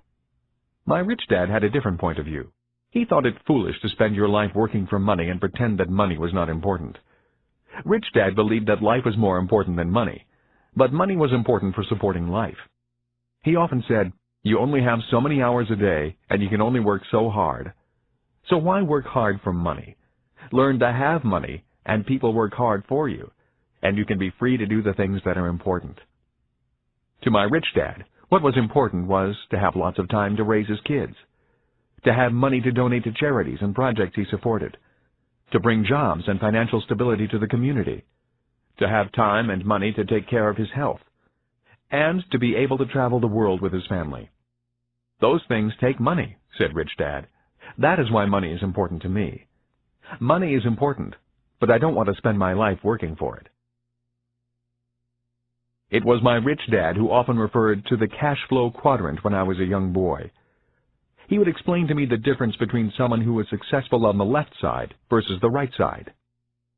Having two dynamic and successful father figures around me gave meaning to what each was saying. But it was what they were doing that allowed me to begin to notice the differences between the ES side of the quadrant and the BI side. One painful lesson I experienced as a young boy was simply how much time one dad had available to spend with me versus the other. As the success and prominence of both dads grew, it was obvious that one dad had less and less time to spend with his wife and 4 children. My real dad was always on the road, at meetings, or dashing off to the airport for more meetings. The more successful he got, the fewer dinners we had together as a family. Weekends he spent at home in his crowded little office, buried under paperwork. My rich dad, on the other hand, had more and more free time as his success grew. One of the reasons I learned so much about money, finance, business, and life was simply because my rich dad had more and more free time for his children and me. Rich Dad's Cash Flow Quadrant is also available in paperback from Warner Business Books. Here's a sample from audio bestseller Rich Dad's Guide to Investing: What the Rich Invest in that the Poor and Middle Class Do Not. Written by Robert T. Kiyosaki with Sharon L. Lecter, CPA. Investor lesson number 1: the choice. When it comes to money and investing, people have 3 fundamental reasons or choices for investing, Rich Dad said. They are to be secure, to be comfortable, or to be rich. Rich Dad went on to say, all 3 choices are important. The difference in one's life occurs when the choices are prioritized. He explained that most people make their money and investment choices in that exact order. In other words, their first choice when it comes to money decisions is security. Second is comfort, and third is to be rich. That is why most people make job security their highest priority. After they have a secure job or profession, then they focus on comfort. The last choice for most people is to be rich. Rich Dad said, most people dream of becoming rich, but it is not their first choice. He went on to say, only 3 out of 100 people in America are rich because of this priority of choices. For most people, if becoming rich disturbs their comfort or makes them feel insecure, they will forsake becoming rich. That is why so many people want that one hot investment tip. People who make security and comfort their first and second choices look for ways to get rich quick that are easy, risk-free, and comfortable. A few people do get rich on one lucky investment, but all too often they lose it all again. I often hear people say, I'd rather be happy than rich. That comment has always sounded very strange to me, since I have been both rich and poor, and in both financial positions I have been both happy and unhappy. I wonder why people think they have to choose between happiness and being rich. When I reflect upon this lesson, it occurs to me that what people are really saying is that I'd rather feel secure and comfortable than be rich. That is because if they felt insecure or uncomfortable, they were not happy. For me, I was willing to feel insecure and uncomfortable in order to be rich. I have been rich and poor as well as happy and unhappy. But I assure you that when I was poor and unhappy, I was much unhappier than when I was rich and unhappy. I have also never understood the statement, money does not make you happy. While there is some truth in it, I have always noticed that when I have money, I feel pretty good. The other day I found a $10 bill in my jeans pocket. Even though it was only $10, it felt great finding it. Receiving money has always felt better than receiving a bill for money I owe. At least that is my experience with money. I feel happy when it comes in and sad when it leaves me. That day, I put my priorities in this order. First, to be rich, then to be comfortable, and finally, to be secure. Rich Dad's Guide to Investing is also available in paperback from Warner Business Books.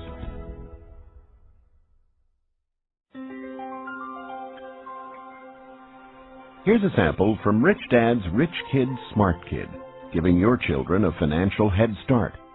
The latest book from the New York Times best-selling authors Robert T. Kiyosaki and Sharon L. Lecter, CPA. When I was a little boy, my rich dad often said, money is an idea. He would go on to say, money can be anything you want it to be. If you say, I'll never be rich, then the chances are you'll never be rich. If you say, I can't afford it, then chances are you can't. My smart dad said much the same about education. Is it possible that every child is born with the potential to be rich and smart? This program is about fostering and preserving that possibility. Both my dads were great teachers. Both men were smart men. But they were not smart in the same subjects, and they did not teach the same things. Yet as different as they were, both dads believed the same things about all kids. Both dads believed all kids are born smart and all kids are born rich. They both believed a child learns to be poor and learns to believe that he or she is less smart than other kids. Both dads were great teachers because they believed in bringing out the genius that each child is born with. In other words, they did not believe in putting knowledge in. They believed in bringing the child's genius out. Both my dads were great teachers because they rarely tried to cram their ideas into my head. They often said very little, waiting instead for me to ask when I wanted to know something. Or they asked me questions, seeking to find out what I knew, rather than simply telling me what they knew. And not to forget the moms. My mom was a great teacher and role model also. She was my teacher for unconditional love, kindness, and the importance of caring for other people. I once heard that boys marry women just like their moms, and I would say that is true for me. My wife Kim is also an extremely kind and loving person. I did not know my best friend Mike's mom very well. Yet the times I was over at their home, Mike's mother was also very kind and attentive to what we were doing. Although a very private person, she was always interested in what Mike and I were learning at school and in the business. I could tell she was a great life partner for Mike's dad. Although I did not know her very well, I learned from her the importance of listening to others, letting others talk, and being respectful of the ideas of others, even if they clash with your ideas. She was a great communicator in a very quiet way. Lessons from my mom and dad. The number of single-parent families I see today concerns me. Having both a mom and a dad as teachers was important in my development. My dad would often say, "True intelligence is knowing what is appropriate rather than what is simply right or wrong." As a 6-year-old boy, I learned from my mom that I needed to be kind and gentle. But when I found myself constantly confronted by bullies at school, I also learned that I could at times be too kind and gentle. I hated being called fatty and Dumbo. Consequently, after talking with my dad, I learned to be strong and to stand up for myself. But there had to be balance. My father told me that many people live in a black and white world or a right and wrong world. Many say, don't push back, and some say, push back. The key to being successful in life is, if you must push back, you need to know exactly how hard to push. When I got pushed or put down, I learned exactly how hard to push back. Knowing exactly how hard to push requires much more intelligence than simply saying, don't push back, or push back. My dad would often say, true intelligence is knowing what is appropriate rather than what is right or wrong. I think today we need to be more intelligent with our strengths and our weaknesses. It used to be when I was a kid, and I got angry with another guy at school. We would begin to wrestle, get tired, and then the fight would be over. The worst that happened was an occasional torn shirt or bloody nose. Today, kids get angry, start thinking in the less intelligent right and wrong mode, break out their guns and shoot each other. We may be in the information age, and kids may be more worldly than their parents, but we can all learn to be more intelligent with our information and our emotions. We need to learn from both our mothers and fathers. Because of so much more information, we need to be that much more intelligent. Rich Dad's Rich Kid, Smart Kid is also available in paperback from Warner Business Books.